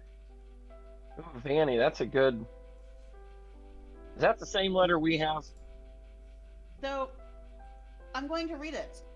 Okay. Hail thee of might and valor. I, the burgomaster of Barovia, send you honor with despair. My adopted daughter, the fair Irina Kuliana, has been these past nights bitten by a vampire. For over 400 years, this creature has drained the life of my people. Now my dear Irina languishes and dies from an unholy wound caused by this vile beast. He has become too powerful to conquer. So I say to you, give us up for dead and encircle this land with symbols of good. Let holy men call upon their power, that the devil may be contained within the walls of weeping Barovia. Leave our sorrows to our graves and save the world from this evil fate of ours. There is much wealth entrapped in this community. Return for your reward after we are all departed for a better life. Kolyan Indirovich, Burgomaster. Ooh, that's the same dude. Yeah. That's the same. So did he just tell us to say fuck it, we're all dead? No. I mean, kinda. He wrote those words more or less. Yeah, but did he really mean them? I don't know. Let's Maybe ask he's the got dead money guy. on him. He was Oh, wait. rich.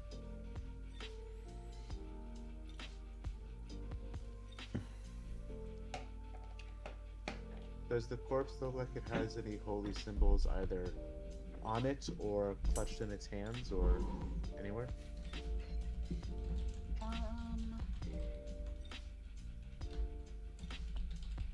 No.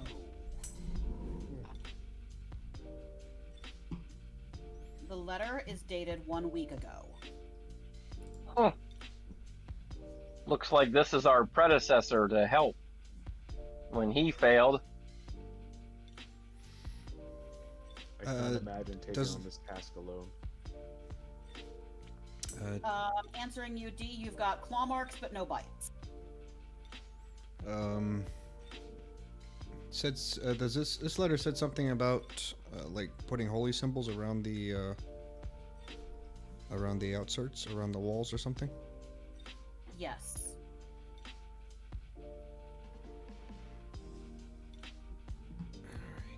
As you are standing there, you hear a wolf howl far off in the forest. Does our wolf know what it said?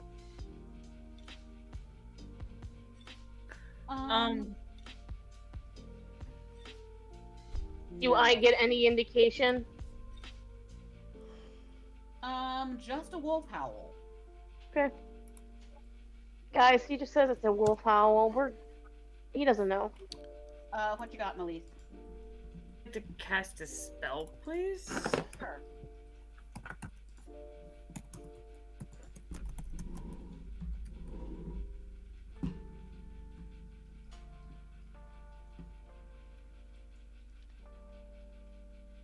Okay, just a second. I gotta say goodnight to my short human, and I'll be right back. Doesn't say that it has how long it has to be dead. It's not your area over the timeline.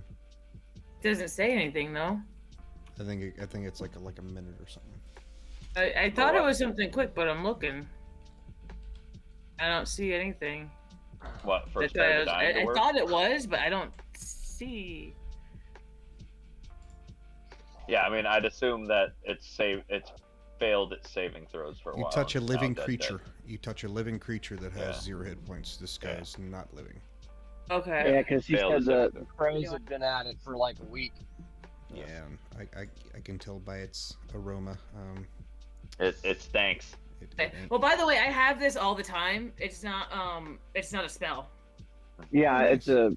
Oh yeah. Yeah. For me. Sweet. Yeah. I used to have Yeah. that too. Maybe trivia. Also can do a cure wounds with a Ooh. 30-foot circle. I don't have to be. Maybe I don't have to trivia touch while you. we're at it, because we got a little lull here, Okay, so well- trivia might be in order. Someone roll a 1d6.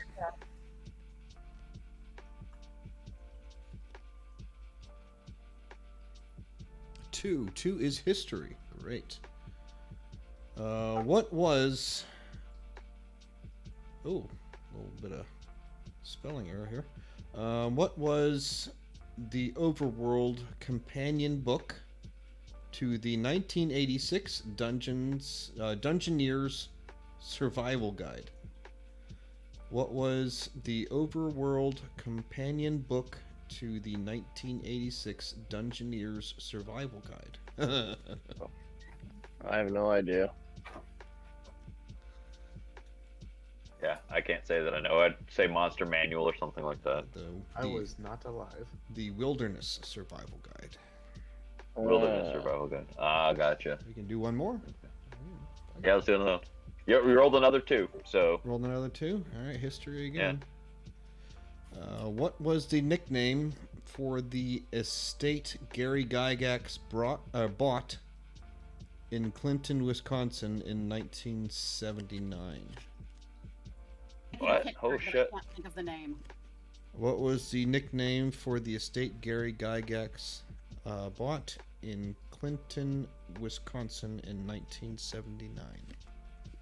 well, shit. I have no idea. Anyone? Probably And not. Heber, you don't need to mention that you weren't alive. That's fine. We get it. Dragonlands. His horse stable would be called Dragonlands. Cool. Arabanes. I don't know. That was fun. Okay. So, yeah, as you are And sitting we're there, back. you hear another, and we are back. You hear another wolf howl, and the howls are getting closer. Oh, I say we need to move.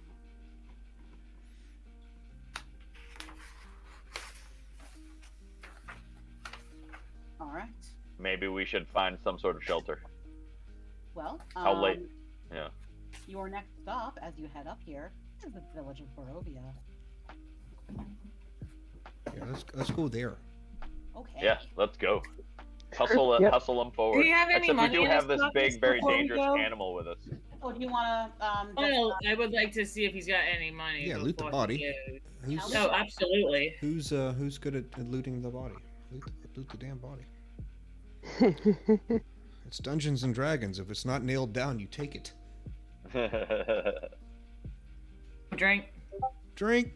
Nice, damn. Woo! Damn. Whee! Fucker. I was trying to bring him back to life, and somehow this just slipped into my hand. Whoops, I mean, hey, if I can't help you out, buddy, you can help me out. Sure, just a second here. Yoink.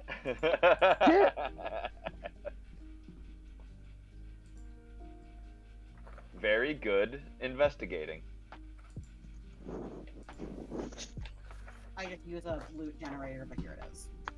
Yeah, I'm not an investigator this time around. Sorry.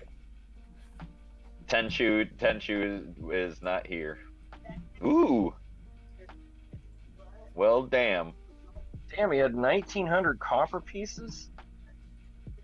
What did I get from the last one? Does anybody That's want to just do the 19 math? silver pieces, which means that is 14 gold pieces. So it came out to like almost 100 gold pieces, almost a platinum piece, I guess. Looks to So be pretty 100 gold. loaded for a commoner. Yeah, he's pretty loaded dude. That guy had some cash on him. So what do we add to our inventory? He was for carrying this some. one? He was a mule. Well, he had the letter on him too. So I mean, He had the letter, was he a had bit the of an mule, yeah, he important was- person. Yeah, he was That's getting true. well paid. Elise, you were speaking? I was just saying, how much did we end up getting from the last one, and how much did we end up getting from this one each? You know what? I think I got side because I'm high. I got sidetracked while Well, the last time I think I checked the body and it was 19 silver pieces. Okay. Somebody want to chop it up and do math?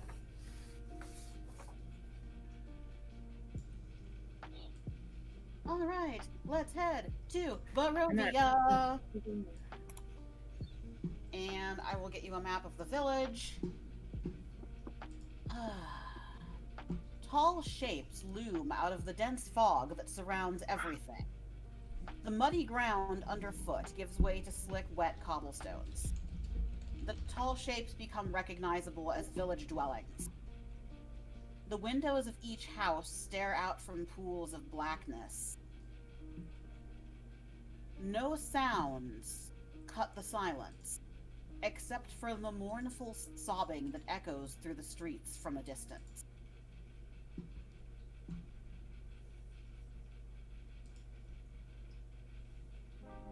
And I will grab you a map of Barovia.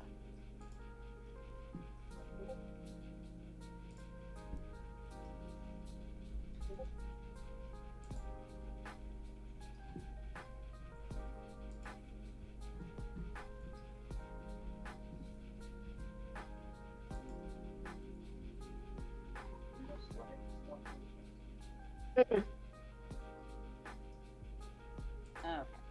This one's gonna have some letters and numbers on it because it's nothing spoilery, but it's easier if you could say, hey, can we go over to E6 than for you to describe to my dyslexic self where you're going. Okay. So anyway.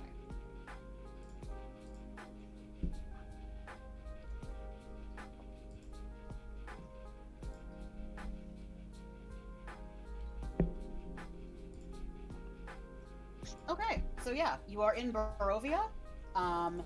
You hear the sound of sobbing.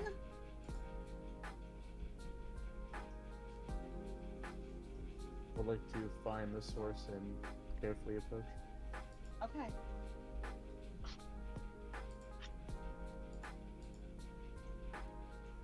A moaning sob floats through the still gray streets, coloring your thoughts with sadness. The sounds flow from a dark two-story townhouse. The house is boarded up and barricaded from the inside.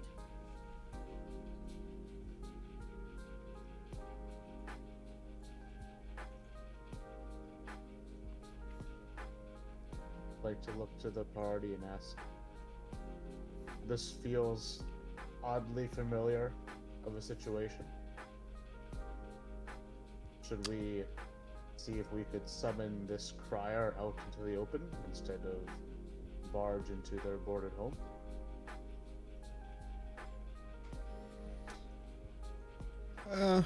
Yeah, I'm okay with that. I think that's a splendid idea. Okay. You are in. You're approaching on the map. It's labeled E3. Okay. As you look in, you have not encountered anyone with your dog yet. You will find out.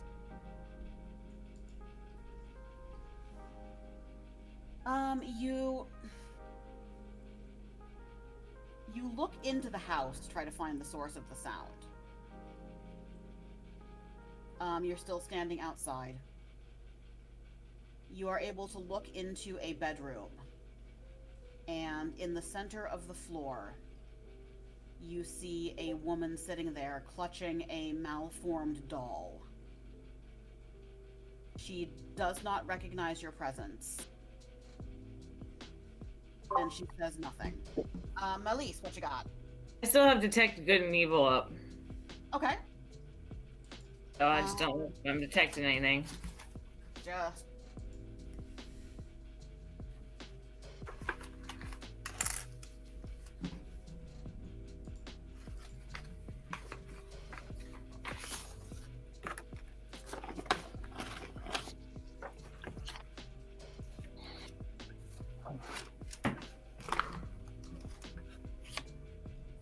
You are not picking anything up. Okie dokie.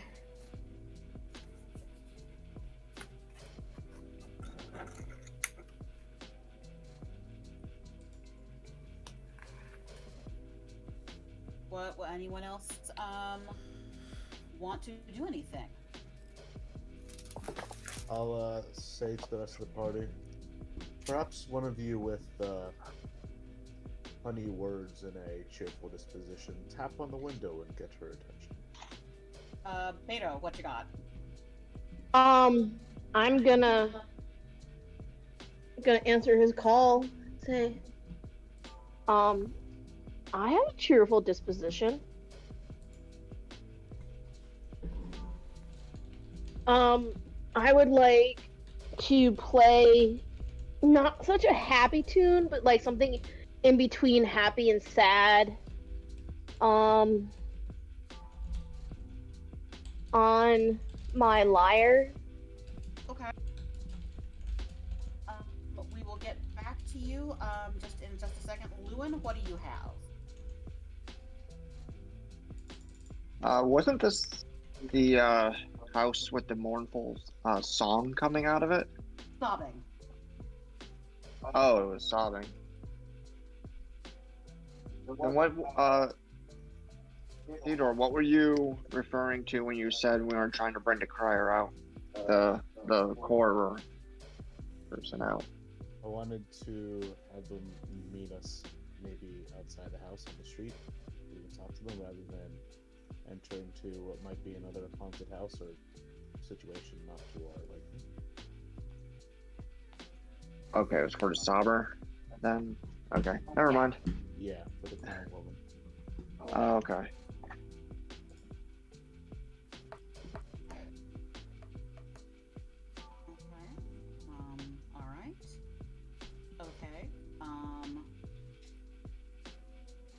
Bork.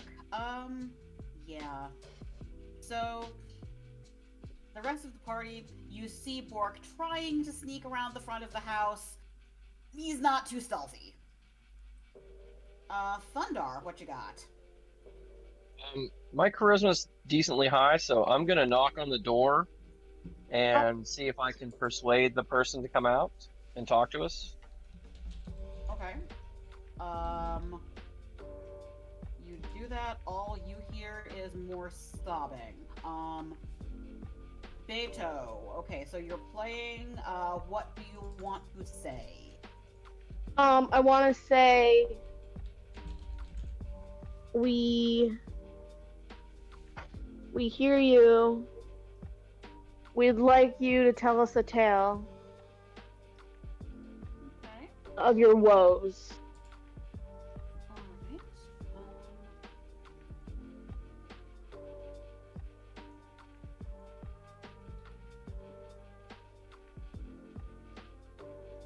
Alright. Okay, so Beverly Hills Ninja is one of the rare screwball comedies I've actually seen. Nice. Yeah, went to Farley. see it in high school, hotboxing the car in the movie theater parking lot. Oh, I Naturally. bet that movie was great then. Yeah. I bet that Persuasion- movie was great.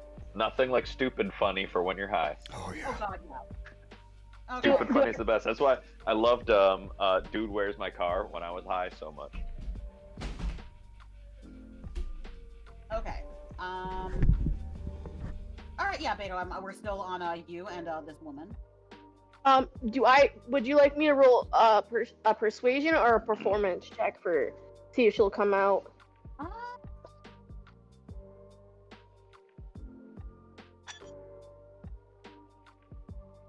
I'm gonna do like I did with the direwolf. Roll a performance check, and that will determine how tough I make the persuasion check. Last time you got a direwolf out of it, so you know. Okay. Damn. Persuasion, then we're gonna go low. DC 12.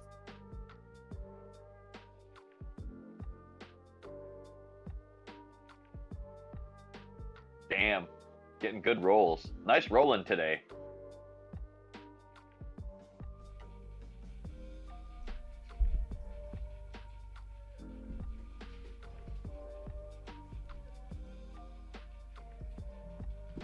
Good shooting, Tex. Does she come out? Oh, yeah. Obviously. Sorry, got a message. Yes, you get her to talk to you. She really only wants to talk to you. You're the one who Check out the big brain on Brad. Okay. And just speaks very softly to you. She says, They call me Mad Mary. I hid my daughter in the house for all of her life that I could. Her name Why? I hid her to protect her. She broke out a week ago. She has not been seen since. I fear the worst. And you see the doll she is holding has a very strange facial expression and is wearing a dress made of sackcloth. Mary explains it belonged to her as a child, and she passed it down to her daughter. What's your daughter's name? My daughter's name is Gertruda.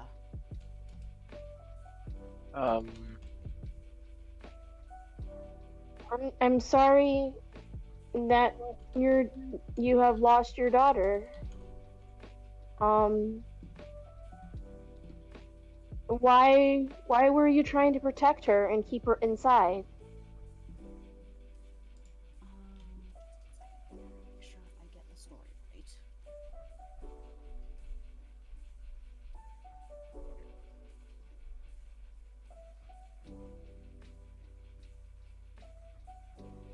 I'm gonna pull D aside.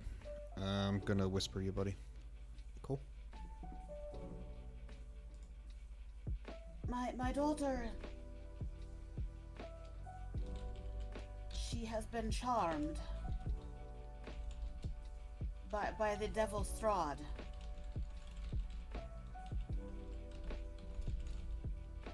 She wanted to slip away to his castle.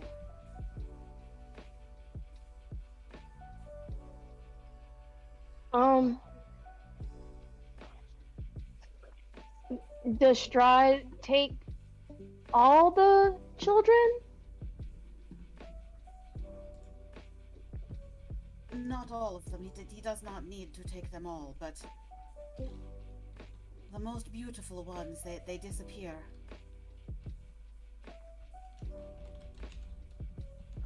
You say this doll belonged to your daughter? Yes. Do you mind if my wolf smells it for your daughter's scent? Sure. You can still hold it. He'll come up. Alright. Yeah, the wolf comes and gives it a sniff. Hey. I can't promise anything, but at least now we know he knows the smell. She's a little taken aback by the sheer size of this animal, because it's probably bigger than her. But she does see that it's behaving properly and, tamed by you. So she kind of looks up at is Good Wolf? Good wolf. Yes. He is a good wolf. I just met him actually. He seems quite nice.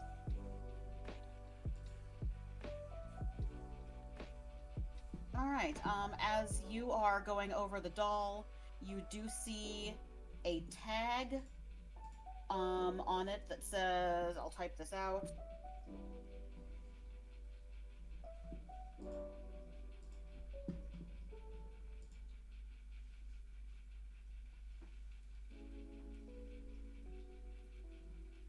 Alright, Bork, do you want to share the whisper with the rest of us? Do you want to message it to me? No, I was just getting Tenchu to pay attention to his damn whispers. Okay, cool. I got you. Okay, I gotcha. So can you tell me more about what happened with your daughter? Can you tell us more about what happened to your daughter? She was such a pretty girl. She's so naive. She has this view of life like everything is in the fairy tales, and she lived in awe of the Devil Strahd's castle. Did she make new friends? Yes. When did you see her last? It has been a week. When was where was she last time you saw her? She was here. She snuck out. How did she sneak out? Can you show us? Sure. Kind of motions around cat things. I understand. Okay. So Malish, you're preparing a spell? Gotcha. I don't think Mad Mary's gonna fight you, but I appreciate it. Okay. Yeah, let's see here.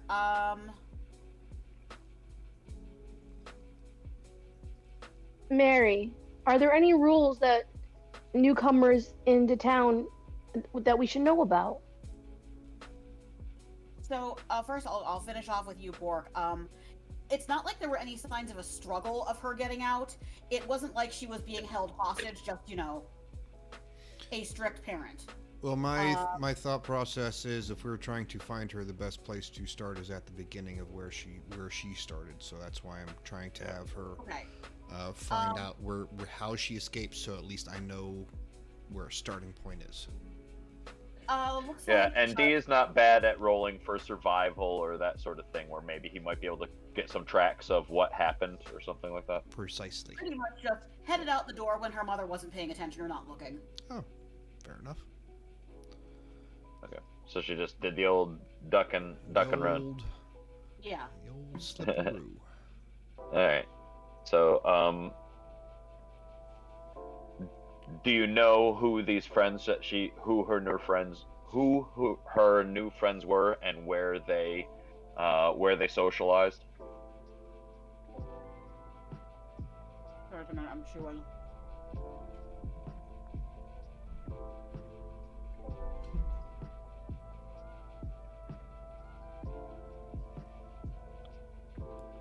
Just a minute.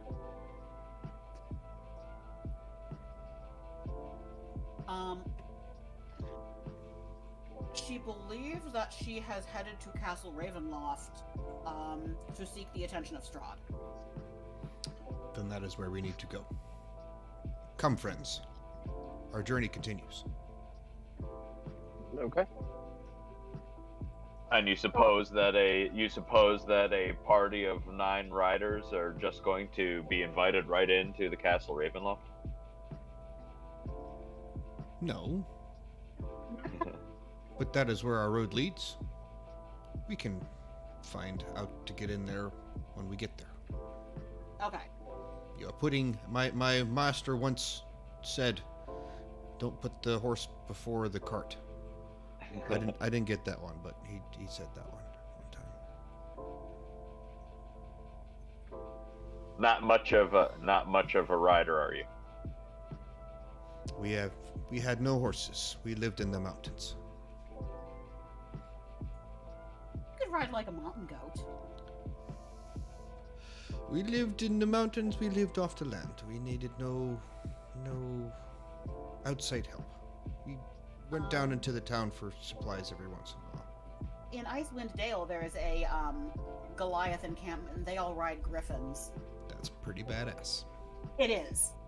Yeah, and there's a part in part of the module, the party has to go persuade the Goliaths to let them borrow the griffins to get across the frozen sea, and there's a whole day in the Goliath encampment. It's pretty neat. But anyway, cool.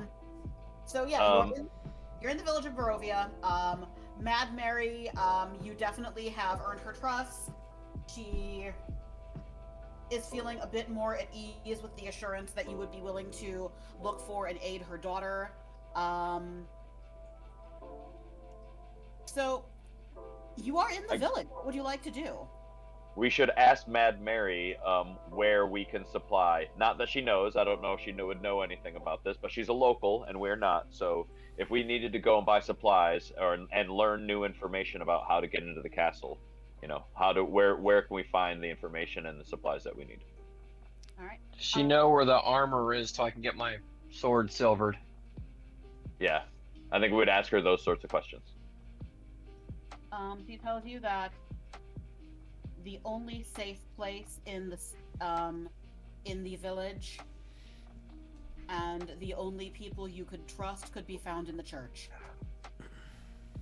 Okay. Where's the church? So if you just look on the map, the church is E5. That's what I figured when I looked at the map. Okay.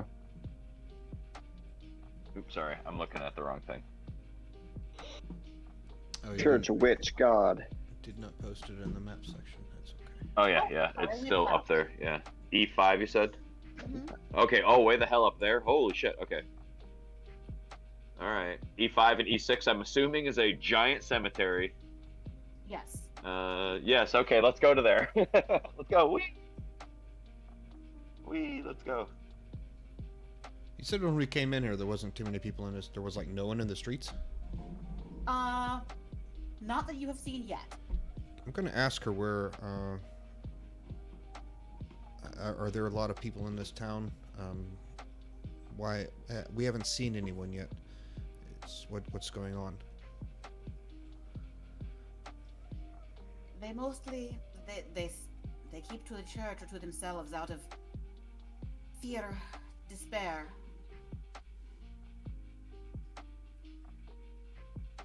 How do you think they will welcome us if we walk openly in the street?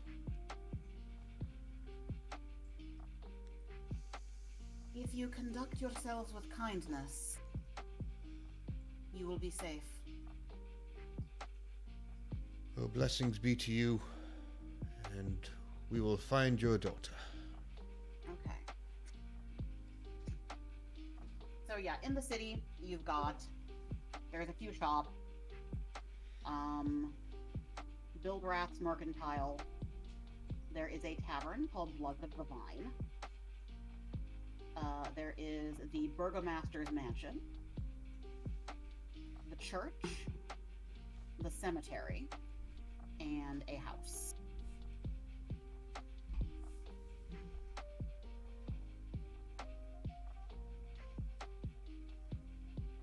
I think we're going to church. All right. The only decision between the church or the Burgermaster's mansion, because he's kind of the patron for the group at this point, right? I think we should find our allies first before we delve Find the allies in the church first, before yeah. we delve into the unknown. All right. Any objections to heading to the church? Sure, let's go for it. Let's go. Right. Atop a slight rise against the roots of the pillar stone that supports Castle Ravenloft stands a gray, sagging edifice of stone and wood. This church has obviously weathered the assaults of evil for centuries on end and is worn and weary. A bell tower rises toward the back, and flickering light shines through holes in the shingled roof. The rafters strain feebly against their load. Do you want to head to the door?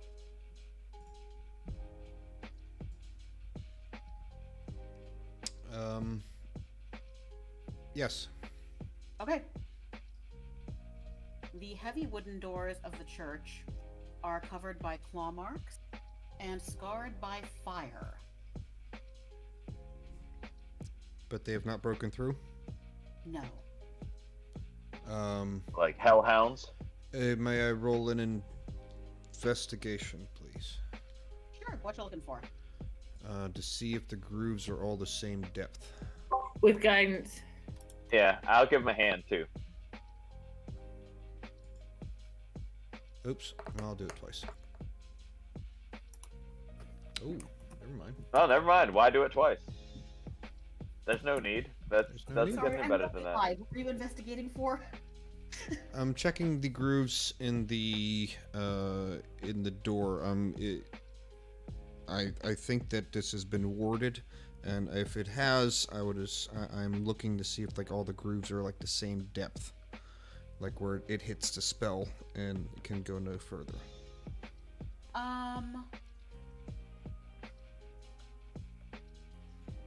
And that is how you do an Arcana check without fucking having Arcana. I like it. Oh, so first of all, take an inspiration for that, because I like that. Thank you. And, yeah. How do I do that? I know you can add it to your sheet somewhere. I got it. Thank you. Okay.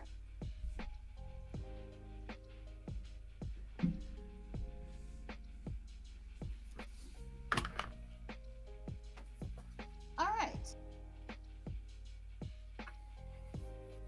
Okay, so you are at the church doors.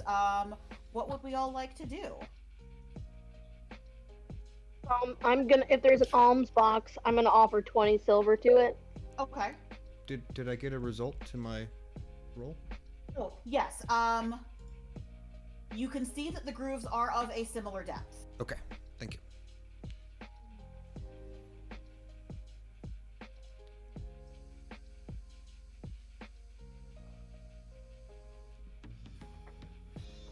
Anything else? Or do we want to head in? I will let the party know that I suspect that this door is warded, and maybe letting our presence known before entering would be a good idea. Yeah. Mary said to be kind and politeful, so I think that's what we should do. Ooh, is there a ding cord thing? Bell? A knocker or a bell? A ding No, cord. it's called I a like ding it. cord. Ding card? Yes, I there is. just now like A ding cord thing. Sure, ding there's cord a thing. ding cord. And as you pull the ding cord, the doors swing open to reveal a 10-foot wide, 20-foot long hall leading to a brightly lit chapel. Oh, good. I don't have to duck. The hall is unlit and smells of mildew. There are 4 doors, 2 on each side of the hall, leading to adjacent chambers. You can see that the chapel is strewn with debris, and you hear a soft voice from within reciting a prayer. Suddenly, the prayer is blotted out by an inhuman scream that rises up from beneath the wooden floor.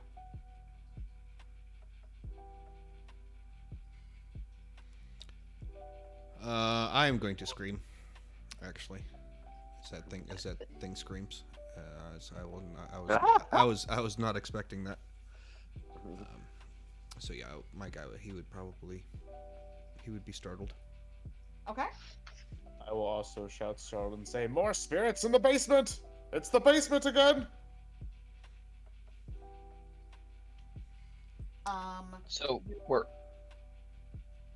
Go ahead. sorry. Good. I was gonna say. So we already went down the hall and. No, you're in the hall. Oh. Oh, okay. There's no one around at all. There's no people. No, there's that one guy. He was chanting the mantra. You hear a voice praying. Yeah, but we don't see him yet, do we? No, you No. can hear, but you cannot see. We can We hear hear him. somebody praying, but we don't see anybody else here. Oh. Can I do a religion check to see if I recognize the thingy? Sure, just a second. Let me get that. Yeah, no. Nope. No. I'm gonna say no. No. Alright. Sorry, I need to get back to raising my hand. I'm sorry. You're okay. And as you mentioned inhuman screams, I hear my kid violently. I did give you protest guidance. that time. No, that's not gonna help though. Yeah, don't worry about it. It's fine. No. Did Kitty say there was doors I just in the hallway? 4. Yeah, I'm getting you up a map right now. Okay. I just wanted to know if it was like a what kind of chant was it? Like if it is like a death mantra? Is it The a Gregorian. Mecca Holy like Grail. a high, Mecca high, you know. yeah? It's in Latin. So bang yourself in the head with a book. Oh, There is a map. sweet. And just a second here, you can tell that the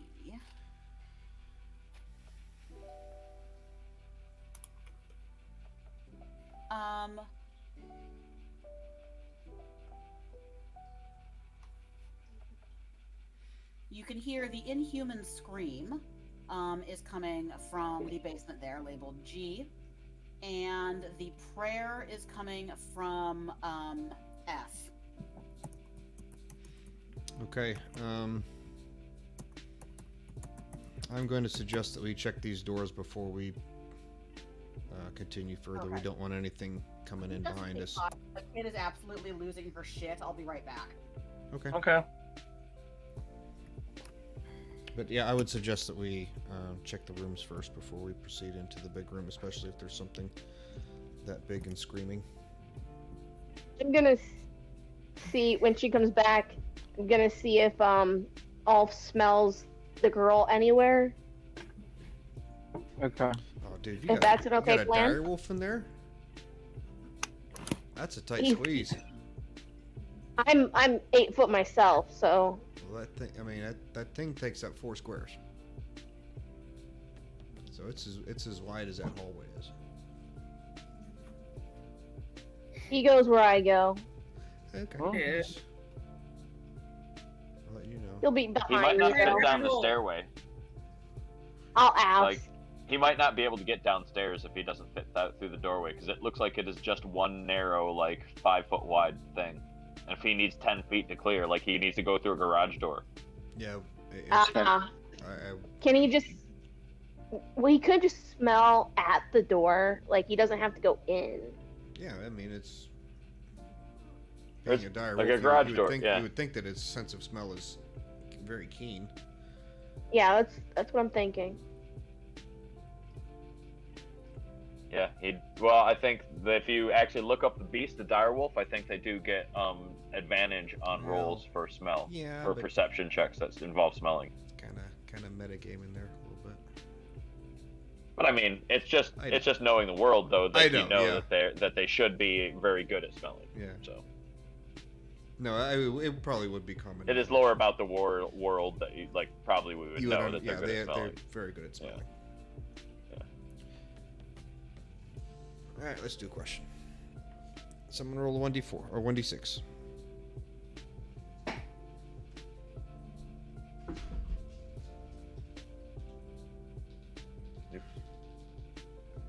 Is that 5? 5 is characters. Oh, I might get this one. It's a Dragonlance question. In Dragonlance, after Raceling passed his test, he was cursed to see the ravages of time on all things through his eyes with pupils of what shape? And I know this answer, but I'll open it up to everyone else. You guys have read Dragonlance. Dragonlance. Anyone know? I don't know. A goat? No, they were hourglasses. Hourglasses. That's like what a goat is. I'm back. What about goats? No, we did a they question. Have like hourglass pupils.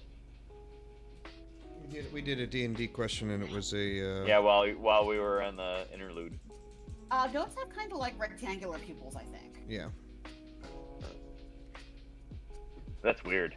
Okay. All right. You are able to discern where the sounds are coming from. What would you like to do?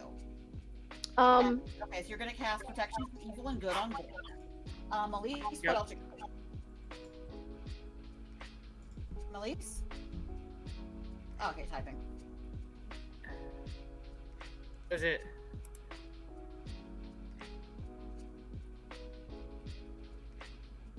Okay. Bork, what you got? I would like to suggest to the party that we check these doors, see who's in these rooms before we proceed further. We don't want any unexpected people popping in behind us. So I will check the first door on the right as we are entering the hallway.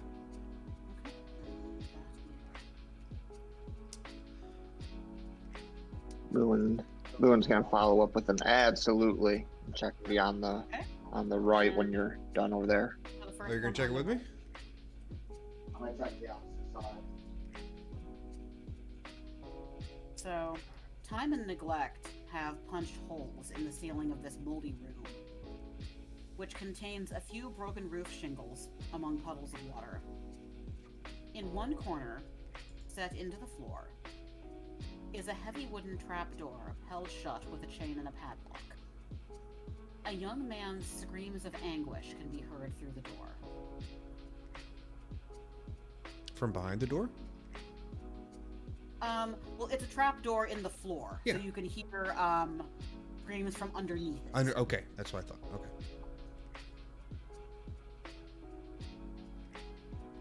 I'm gonna look back at the party and say, thought we were supposed to find friends here. This is a dark and terrible place. I do not like it.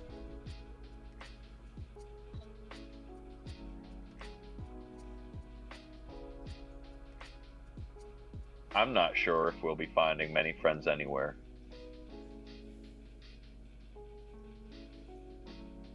Well, if you keep attacking everyone that you go against, of course you're not going to find friends.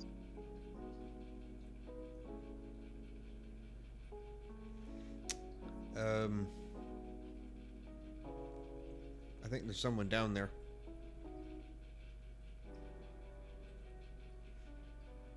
I mean, I can get it open, but I'd have to break it. I mean, are we opening up the doors to the other rooms then? Was that the... That's what I would suggest. Yeah. Yeah, Lewin was already opening up the... Alright, so we're going to open B or D, because those So we know there's two. a basement. I'd say left or right would be B first. Hold on. Melise cast detect good and evil. I'm just guessing the 30 minutes has run up, so I'm just, or how the time has run up on Okay, it. do you detect any of these things? Okay, just a second. Just making sure. Okay, and that's 30 feet? Yes, 30 feet. Okay, yes, you detect an undead. And is it coming from the basement? Yes. Okay, I think that one's not alive, guys.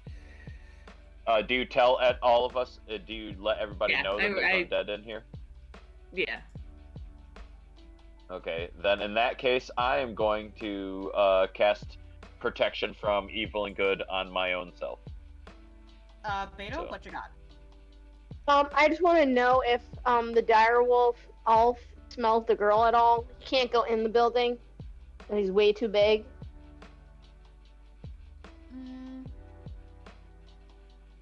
Oh, you mean like when he checked out the doll? Yeah, he smelled the doll. Yeah. Absolutely. Direwolves have a great sense of smell.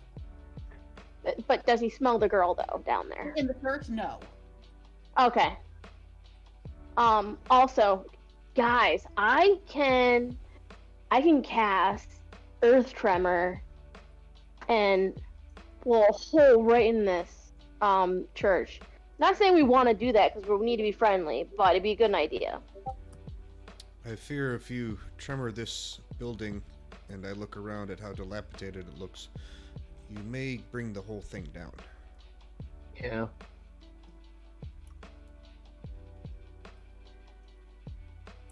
But I do like where you're going though. Is there a way we can maybe concentrate that?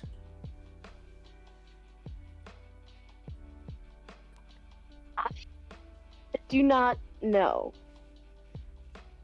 Okay.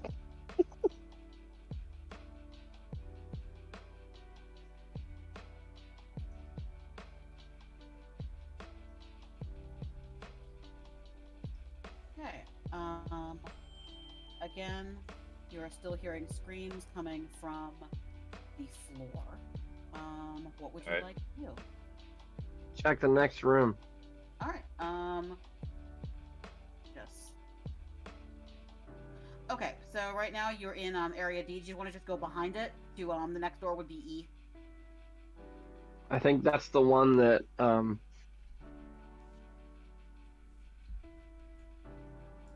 on.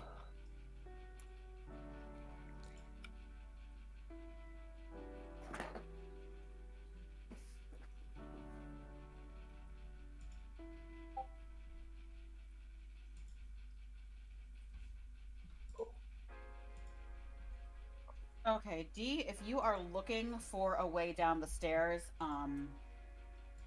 you can see that the trapdoor could you don't, it is locked. You don't see a key anywhere.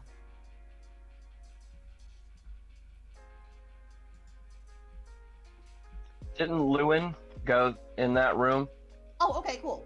So yeah. when Bork went in the other one? Gotcha. So that is an office. Yeah.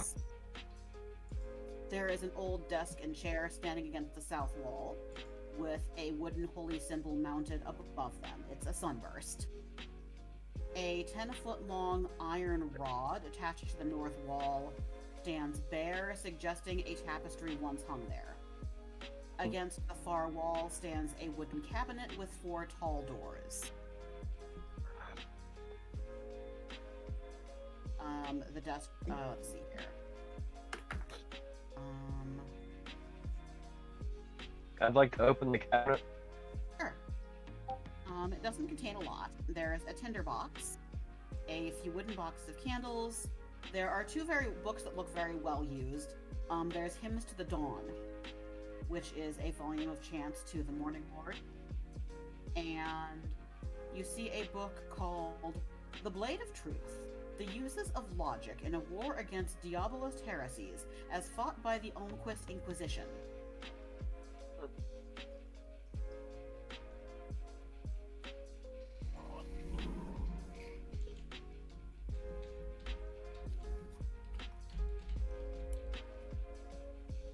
turn to Vanny. I'm like, hey, there's 2 books here.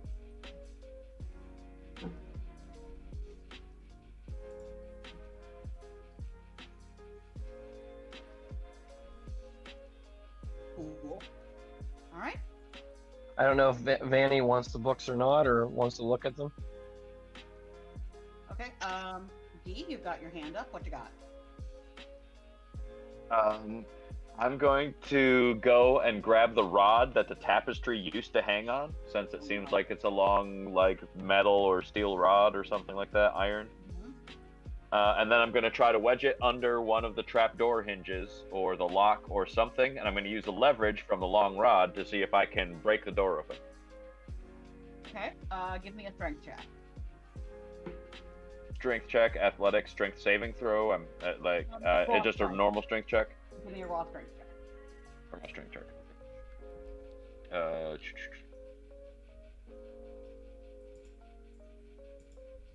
It wasn't so hot. Check out the big brain on Brad. I'm gonna go. Somebody give me some help here. Come on, I think this is gonna work. Oh, I will. Oh, I can do it. Go ahead. No, go ahead. Go ahead. Don't we want to check the other rooms first? Well, I'm got what? I think I have a 17 in strength, so I can. D knows there's an undead in the basement. He's gonna try to get in the basement. Bang! Look at that. Pow! Okay. Beto comes to help you, and the 2 of you are able to yank the door off the hinges. I will radiant attack, expecting something to come out. I will be there at the door with my pointy stick pointing down. Okay. The church's Undercroft has... Sorry, a second. The church's Undercroft has rough-hewn walls and a floor made of damp clay and earth. Rotting wooden pillars strain under the weight of the wooden ceiling. Candlelight from the chapel above slips through the cracks, allowing you to glimpse a gaunt shape in the far corner.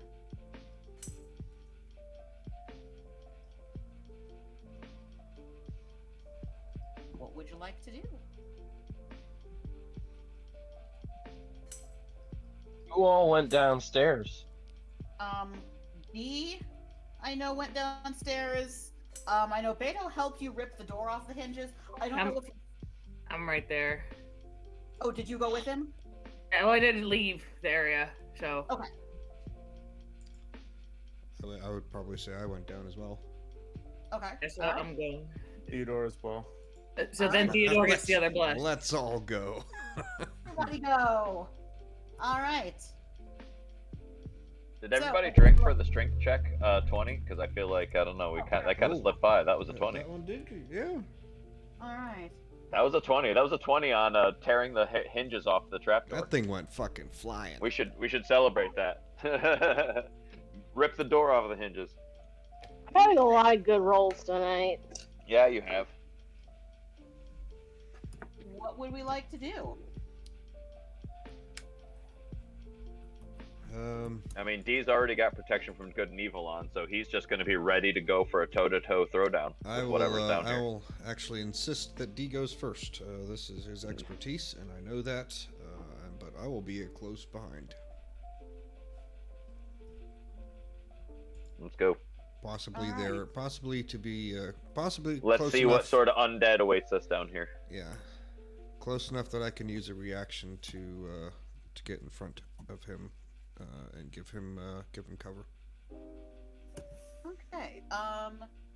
D, since vampires are kind of your thing, you would recognize that this is a vampire spawn, a roughly adolescent boy.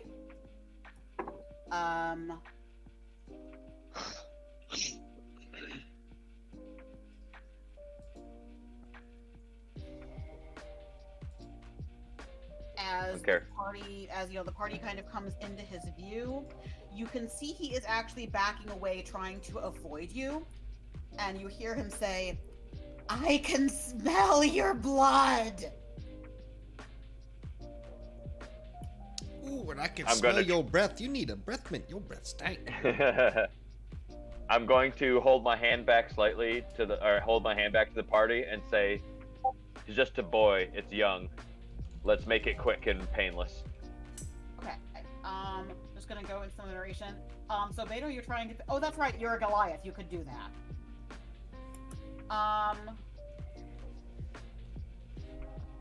As you pick him up, you can tell he's having a lot of internal conflict.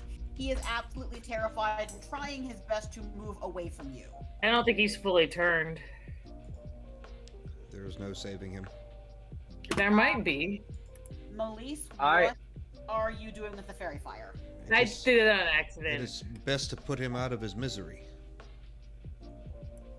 Kitty, I did not go downstairs. Yes, we need to make with it quick and painless. Okay. So Thundar, you're still upstairs. Is there anything Yes. you would like to do while you are up there? Yeah, I'm Lou gonna was still walk up there down the with you. hall Mm-hmm. and see where the chanting's coming from. Okay. Well, I'm going to handle that with you and then get back to the party. Okay. Okay. Is he the undead? Your sons would tell you that. Yes, he is. He is So a he vampire. has He is a vampire spawn. He's like half turtle. So you can tell, Thundar, the sound is coming from the chapel. The chapel is a shambles with overturned and broken pews littering the dusty floor. Okay. There are dozens of candles mounted in candlesticks and candelabras, lighting every corner in an attempt to rid the chapel of shadows. At the far end of the church sits a claw-scarred altar, and behind that you see a priest kneeling in soiled vestments. Next to him hangs a long, thick robe that stretches up into the tower. The priest introduces himself. His name is Donovich. He has been praying through the night.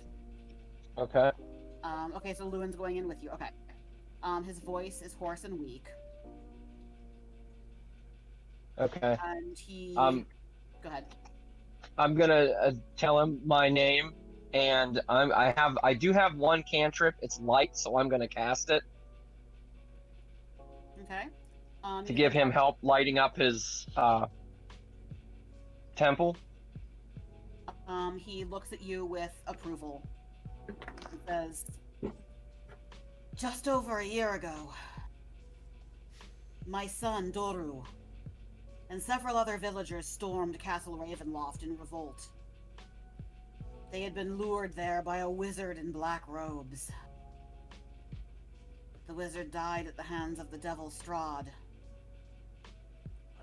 And so too did my son, returned to me as a vampire spawn.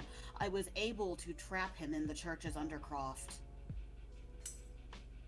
He hasn't I think fed- my friends just went down there.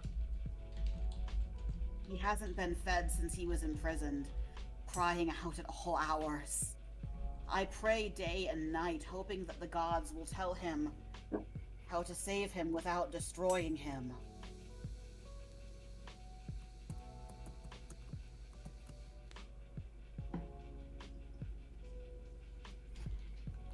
Yes, they're going to pray the vampire away. I'm gonna quietly that's say excellent to, timing. I'm gonna quietly say to Thundar, it's probably not a good thing that we got a vampire hunter discovering him. Yeah, you're probably right.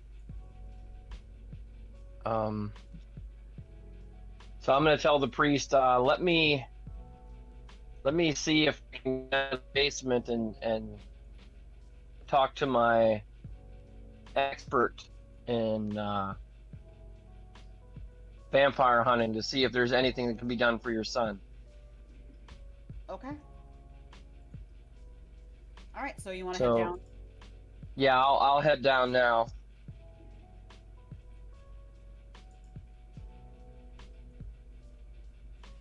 Oh, I'm thinking, yeah, we got to kill this guy. That's what I'm thinking. He's got to be out of his misery.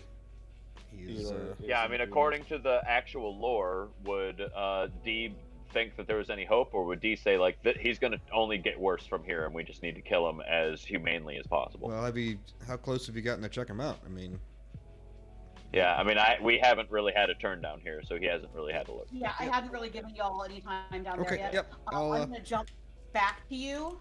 We'll start raising hands before we again. go back to Lewin. So, what do we all want to do down here with Doru?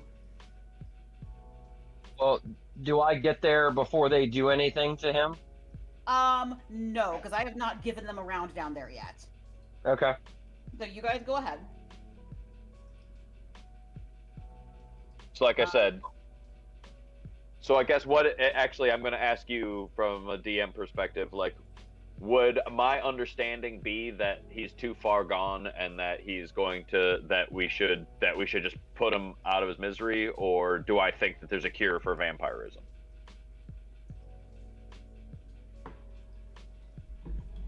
I mean, this is like a ranger with a favorite foe. You know he is beyond saving. Yeah, okay. So we're just going to be as humane as possible and just do the humane thing. Yeah, okay. Not That's even what I if we figured. killed the main vampire? I accidentally read that as Lewin is going to slay the priest. He didn't do anything. What a typo. That matters a lot. Okay. And now you see Thundar, or actually, Lewin will go to you. You are staying with the priest. You haven't had a round yet there. What are you doing?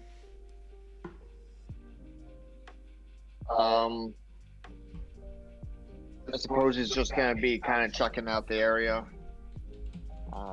seeing if there's anything else that he needs to look into. Ask the priest who else is in the church with him.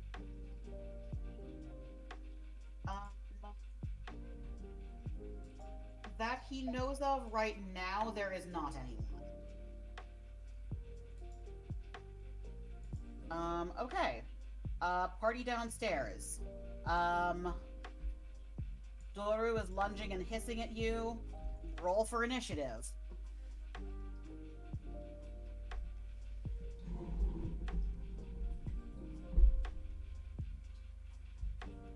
Boom shakalaka.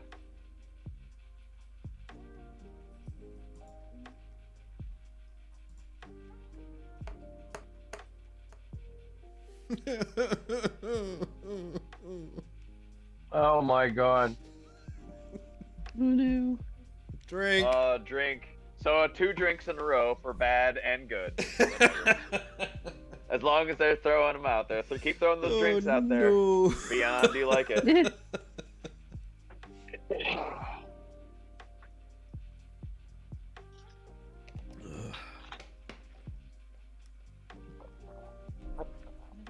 Oh, that's a sound I should have for my Twitch. Is that oh no no no no, that guy laughing, that sound bite.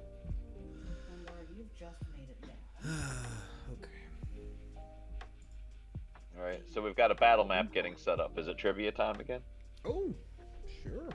And, okay, so it seems to me everyone but Lewin is downstairs, right? Yeah. Okay. Someone give me 1d6. 5. There you go. Okay. Just say 5. It's just gonna say a number. Yes, someone say number. Characters. Yeah.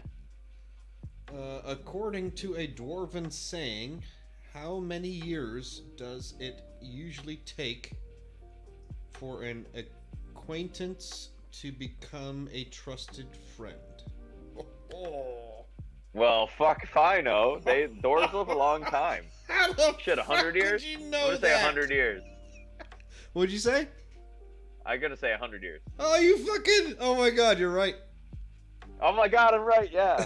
Hey, that is a good guess. 100. The difference between an acquaintance and a friend is about 100 years. Let's do another one on So that. sorry, humans. You'll never be a friend of the dwarves. Alright, let's just do the whole damn card. How many swords of answering are known to exist in the world of Greyhawk? What? I don't know. That's no, I don't know Fuck, that I one. don't know. Four. It's I knew Icewind Dale because it's I a- mostly I'm- read the Salvatore. It's a number between one. It's between 1 and 10. 4. No, 9. 9. 9. 9 times. Which Greek philosopher's name is given to the regular polyhedrons commonly sold as gaming dice?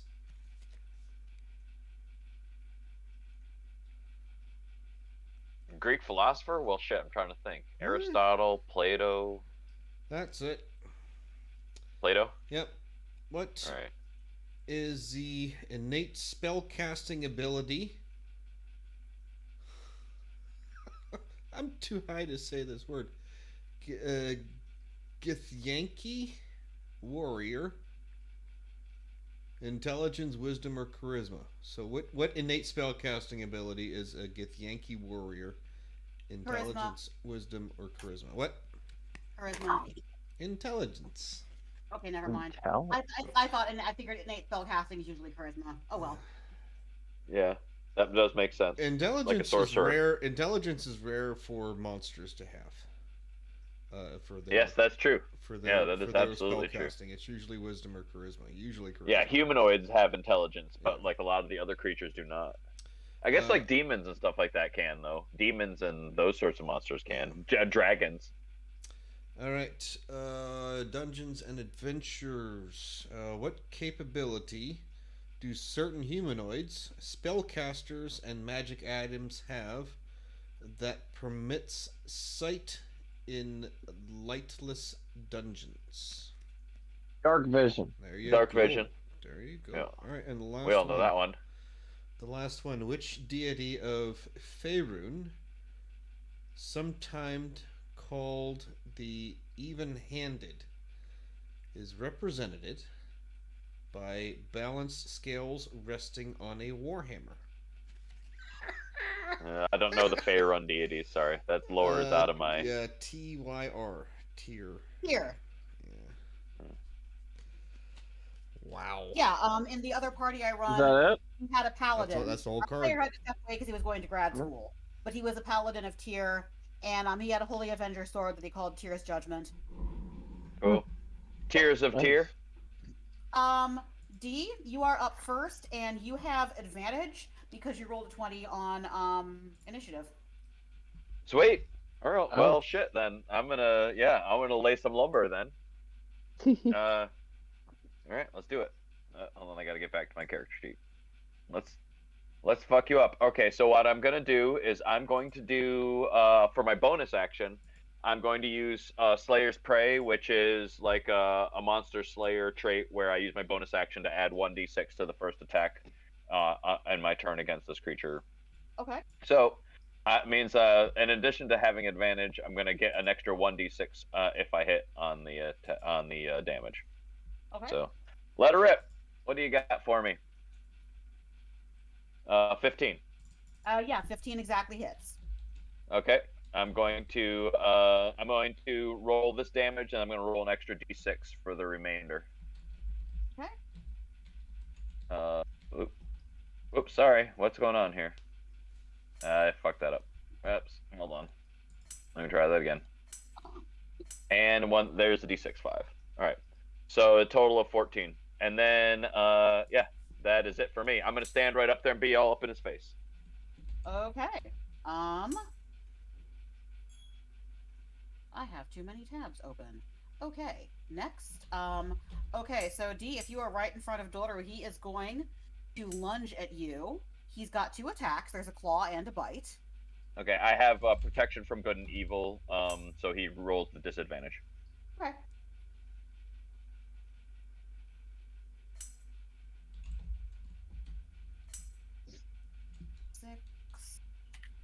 My AC is 17. Okay. Oh, he hits me with 1. He is able to hit you with his claws. And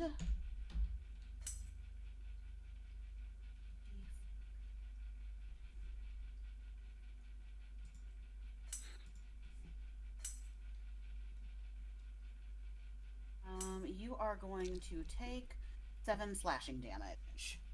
Okay, doke. All right, and I already have you positioned right next to him. All right. Lucian, you are next. Okay, where am I at on the map?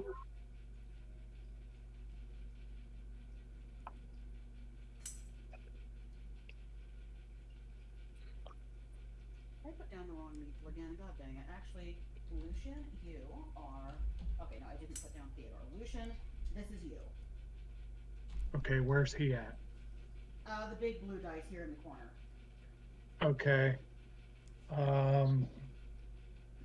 I am going to back up into this corner on the right-hand side, or on the left-hand side, I'm sorry. Okay. And I'm going to hit him with Toll the Dead. Okay.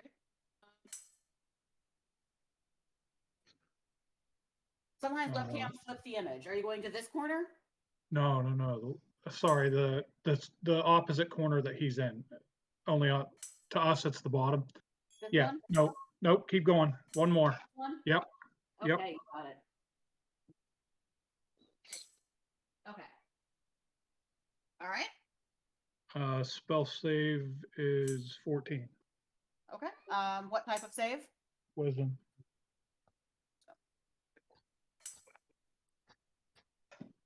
Melissa's just throwing guiding bolts for funsies. I was trying to read the spell and I hit the wrong button. Okay. I think you're just throwing guiding bolts because why not? And I'm sorry, what type of save is that? Wisdom. Wisdom, sorry. I'm sorry if I ask the same question twice. I'm really high. Okay. Okay. I had an anxiety attack at the grocery store and threw up. Not my finest day. Okay. Fails the save. And what spell? You Toll the Dead? Yeah. Okay, he's already taken damage. That's going to be a D12 for damage. Yep. 10. First one's 10. And again? Yeah.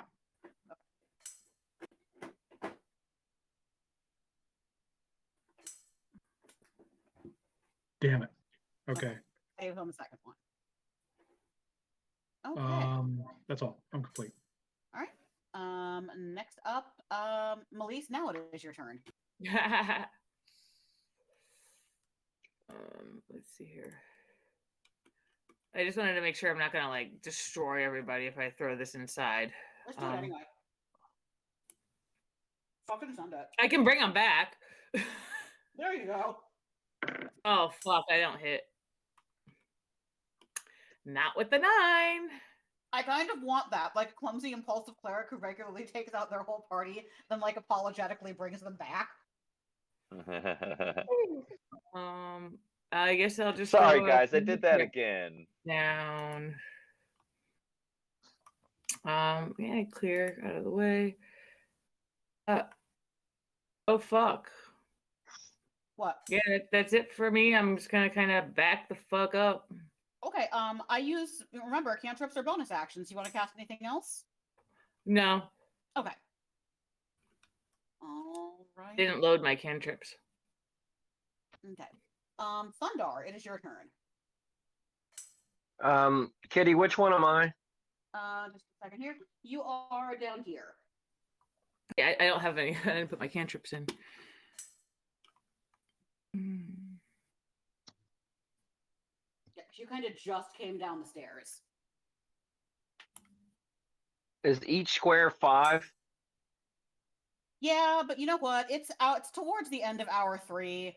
If you want to like be somewhere else to make it easier for you to attack, I do not care. Well, who's the green? The green thing is Bork. That's Bork? Yes. Okay, so put me next to Bork. Okay.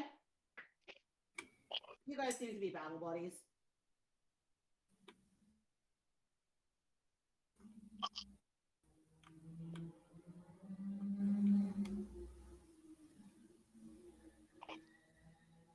All right, what would you like to do? I kind of see you guys are in battle, so after I run up and get next to Bork, I'm gonna, with my bonus action, I'm gonna break into a rage. Okay. Now what everyone's gonna see is this is gonna be different because it's not like my rage before. Drink! I don't know really what's happening to me. My blessing is starting to come out. So when I rage, it's a wild magic is happening. Ooh, do you have to roll for that? So yes. Fucking go. So let me make sure here what happens. So I got to roll a 1d8. So it's random every time, right? Yes, it is. So just some random shit about to happen to us. Oh, yeah, well, it could, or it could happen to whoever. So I got an 8, and the 8 is, oh shit. A bolt of light shoots from my chest. Another creature of your choice that you can see within 30 feet of you must succeed on a Constitution saving throw, or take 1d6 radiant damage and be blinded for the start of the next turn. Ooh, radiant until your damage. rage ends. Until your rage ends, you can use this effect again on your bonus action. So that's I guess basically word of radiance. That's a good cool. one. You rolled well. Perfect. I guess since we see the person with teeth and claws everywhere, I guess I'll be shooting that bolt of light out my chest at him. Okay, I'll do his con save.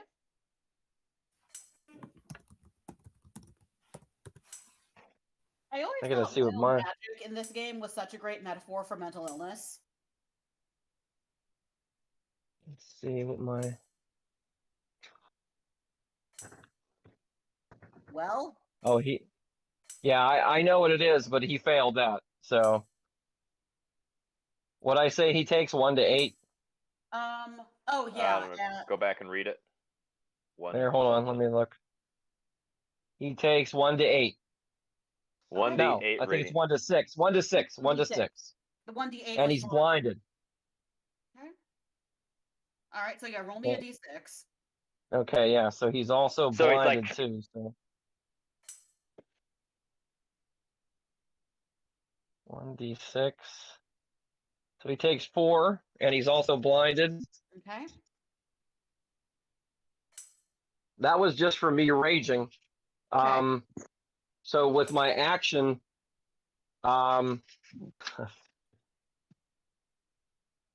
people are gonna see that wild magic just happened, and now with my action, instead of attacking, I kind of stumble back a little bit.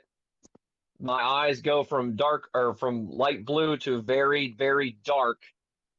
A set of black bone wings come out of my back as I start to turn uglier, and anyone within 10 feet of me has to make a charisma save or be frightened. Okay, so and that is everyone within 10 feet of me in a radius. To be Bork, Theodore. Because this is the first time everyone's seen it. All right, so Bork, Theodore, Vanny, and Melise. Oh. I need a save from each of you. Had to be charisma, didn't it? Yep. It's a charisma save. 8, 9, 10, and my charisma modifier. So you have to get at least the 13 or higher, or be scared. I blessed Theodore, D, and Bork. Oh. So do I get a reroll? So do I add a what? 1d4? Yeah. Oh well, I fail regardless then, because my max. Well, actually no, if I need it. It's oh. It hasn't ended yet. So 9 plus 4 is 13. think that literally saved me. Yeah, it's 13 or Alright, so I got 10. higher. Alright, so I need a 1d4, right? Yo, Bless coming in strong. And I have inspiration if I need it. Alright. And I'm going to take my inspiration. Okay. That's what, a 1d8? 8.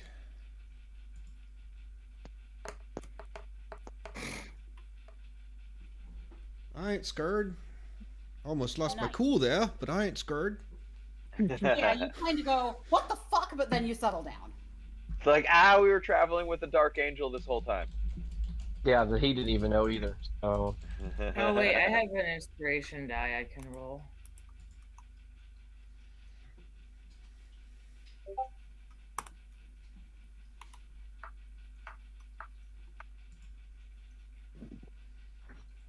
Phew, I saved. Nice. Okay. Anything else for your turn? no, that's both of my actions right there. All right.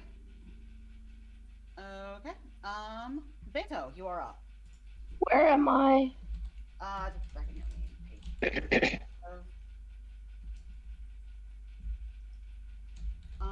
You are right here, right up next to him.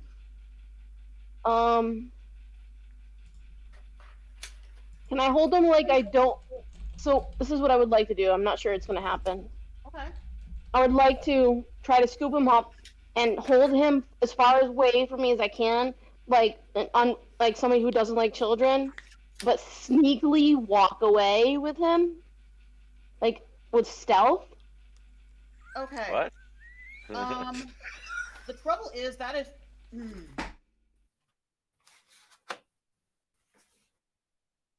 I don't know if I can do this.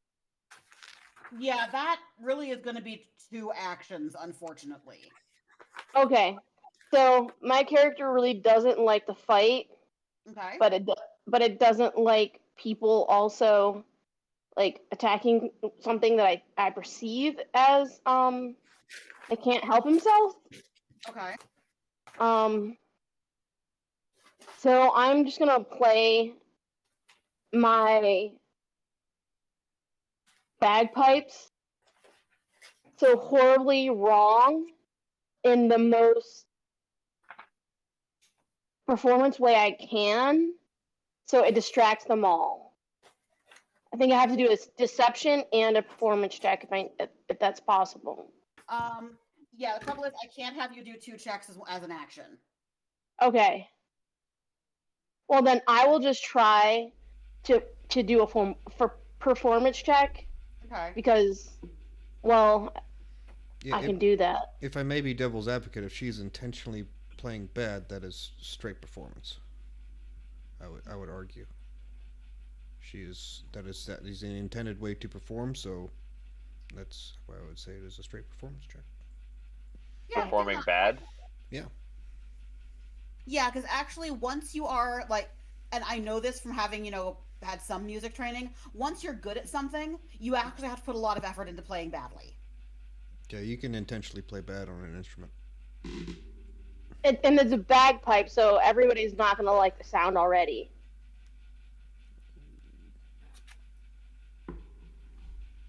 Okay.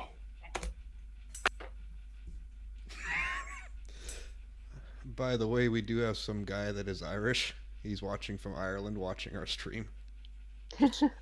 Yeah. Okay. You definitely. So it's getting a kick out of the fact that Scottish. Sorry, Scottish. Instrument of choice was Scottish. your He's probably instrument gonna be of mad at me choice now was because I said, bagpipes. yeah. I actually really, really enjoy There's the Scotland, bagpipes. there's Ireland, there's the bloody sea. That's the difference. Okay. I really do enjoy bagpipes. What happened? Did I distract them? Not enough to make the fight stop, but you definitely sound absolutely awful. Like that's Okay. worse than usual. Okay. Anything else for your turn? I would like to back away. My full movement speed. Okay, what's your movement speed? 30 feet. Does that draw an opportunity attack or no?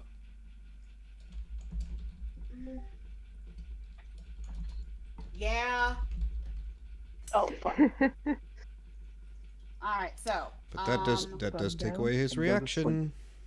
Yep. So everybody else can go apeshit. He is gonna try to swipe at you. Me? Yes, you. It doesn't hit. Remember the plate of cookies that you made? Okay. Vanny, we're up to you. All right, can you point to me on the map? Oh, sure. You're right there. All right. Can I move? Okay. Yeah, can I move closer to him? And I will attack Melissa and with I have been eating my on the sword. last couple of days, and they're like, please let your grandma know they're really good.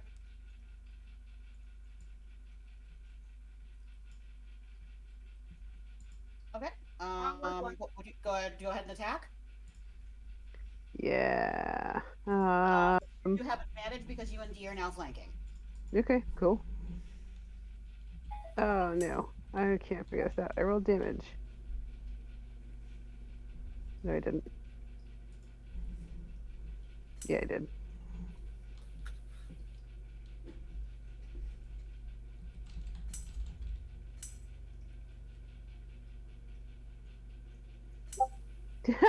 My bad, sorry.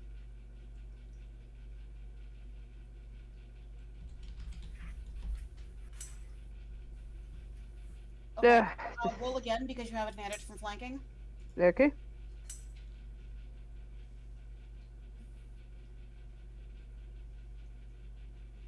Okay, that hits. Roll damage. Yay! And, yeah.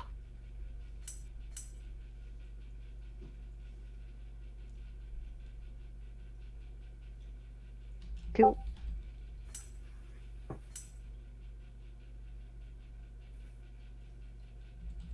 And I'm level 3, so I got 1 attack, so yay.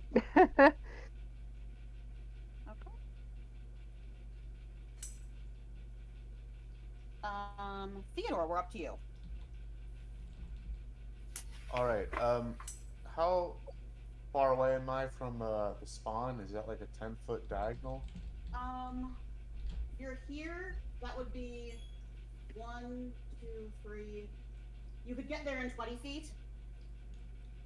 I just need to get there in like 15. So if you move you could me do over 15 diagonally. Yeah. Oh, okay. So I'm looking to do like a cone that goes 15 feet. So wherever positions me to do that. Let me get out my handy dandy thing. We're gonna put your cone here. Yeah. If you move like here. Yeah. Yeah, that'll do it. Okay. I'll move there. Extend my hands with my thumbs like upstretched in the middle, and we will send forth a burning hands. And if the cone would spread, widen and engulf any of my comrades, I will sculpt around at least 3 of them, and it doesn't look like there's that many in the path. Okay. So yeah, you're at risk for hitting Vanny and D, and yeah, you can just sculpt around them then. Yep. So I will do that, and the spawn needs to make. You know what? I'll actually just cast the damn thing. Is that? I think. Oh yeah, it's wrong.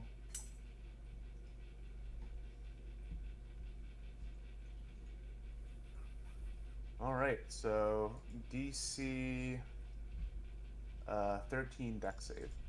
Okay.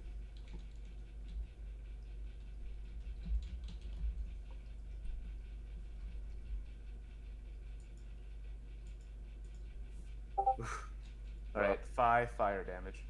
Okay. Anything else for your turn?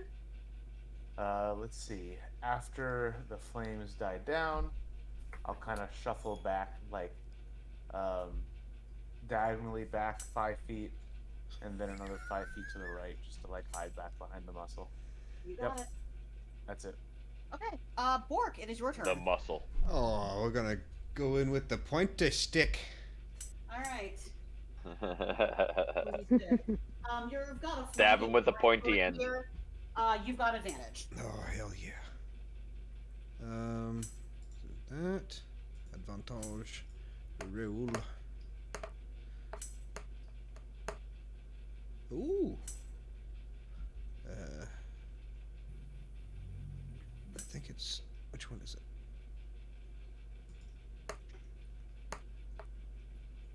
There we go. Okay.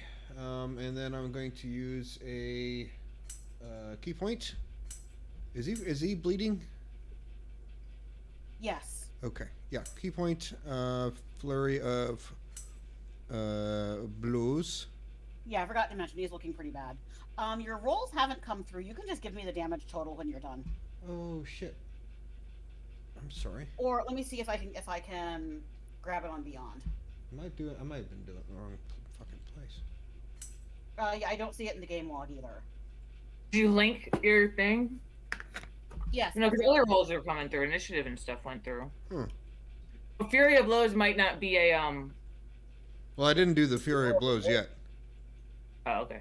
Do I need to? Yeah. It didn't pick up anything really. Yeah. Huh. Yeah, it was a 21 to hit. Okay, 9 points of damage. Okay. Sorry. All right, he's looking very, very bad. Yeah. Yeah. Key point. Flurry of blows. Okay. Still have advantage on that, right? Yes. Roll again, please. There we go. Rolled a 10 on the first one, and a 17 on the second. Okay, that one, 17 hits. Okay. That is, I believe, 1d4. Okay. I think. 1d4 plus. No, we just do that. Yeah, I don't know why it's not going through. Just tell me. I mean, you probably killed him.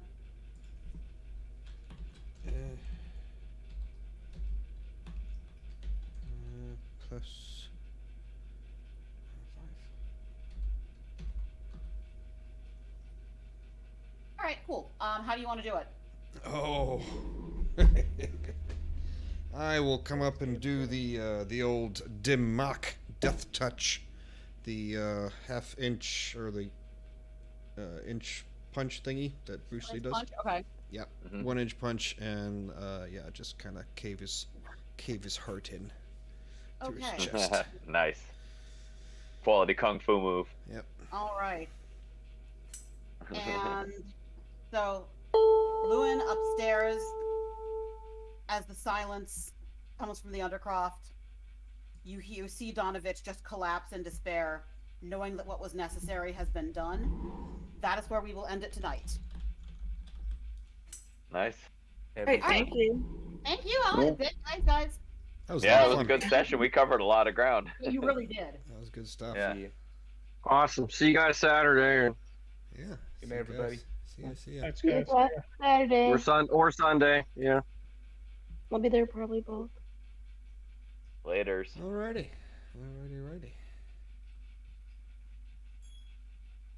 And that's gonna be it for me.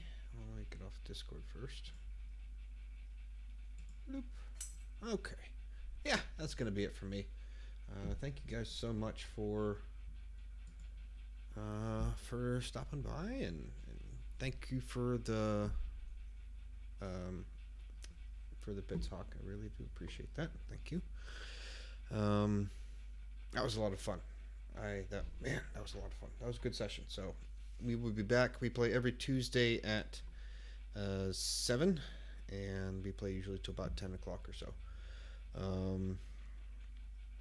Yeah, I'm really looking forward to it. So, and then my other streams are on Sunday nights and Monday nights, both starting at 7. All my streams usually start around 7 o'clock, and I do kind of this sporadic, off and on session when I can. So, hell yeah, let's raid someone. Let's raid someone real quick. What if Box? Yeah, I appreciate it. I appreciate you when you show up, buddy. I played a couple Earthbound Sunday and Monday, and God, that game is good. I love that game. Absolutely. Oh, Bach's still going, so yeah, we gotta go raid Bach, man. This is one of my best buds on Twitch. So, hey, thanks to you too, buddy. That was awesome. We're gonna raid. We're gonna raid Buck. So yeah, come here, show this guy some love, make some hype. Subscribe if you're not, or follow if you're not followed. I would greatly appreciate it. He's showing me nothing but love, so he's a good dude. So thanks so much, guys. I'll see you next time.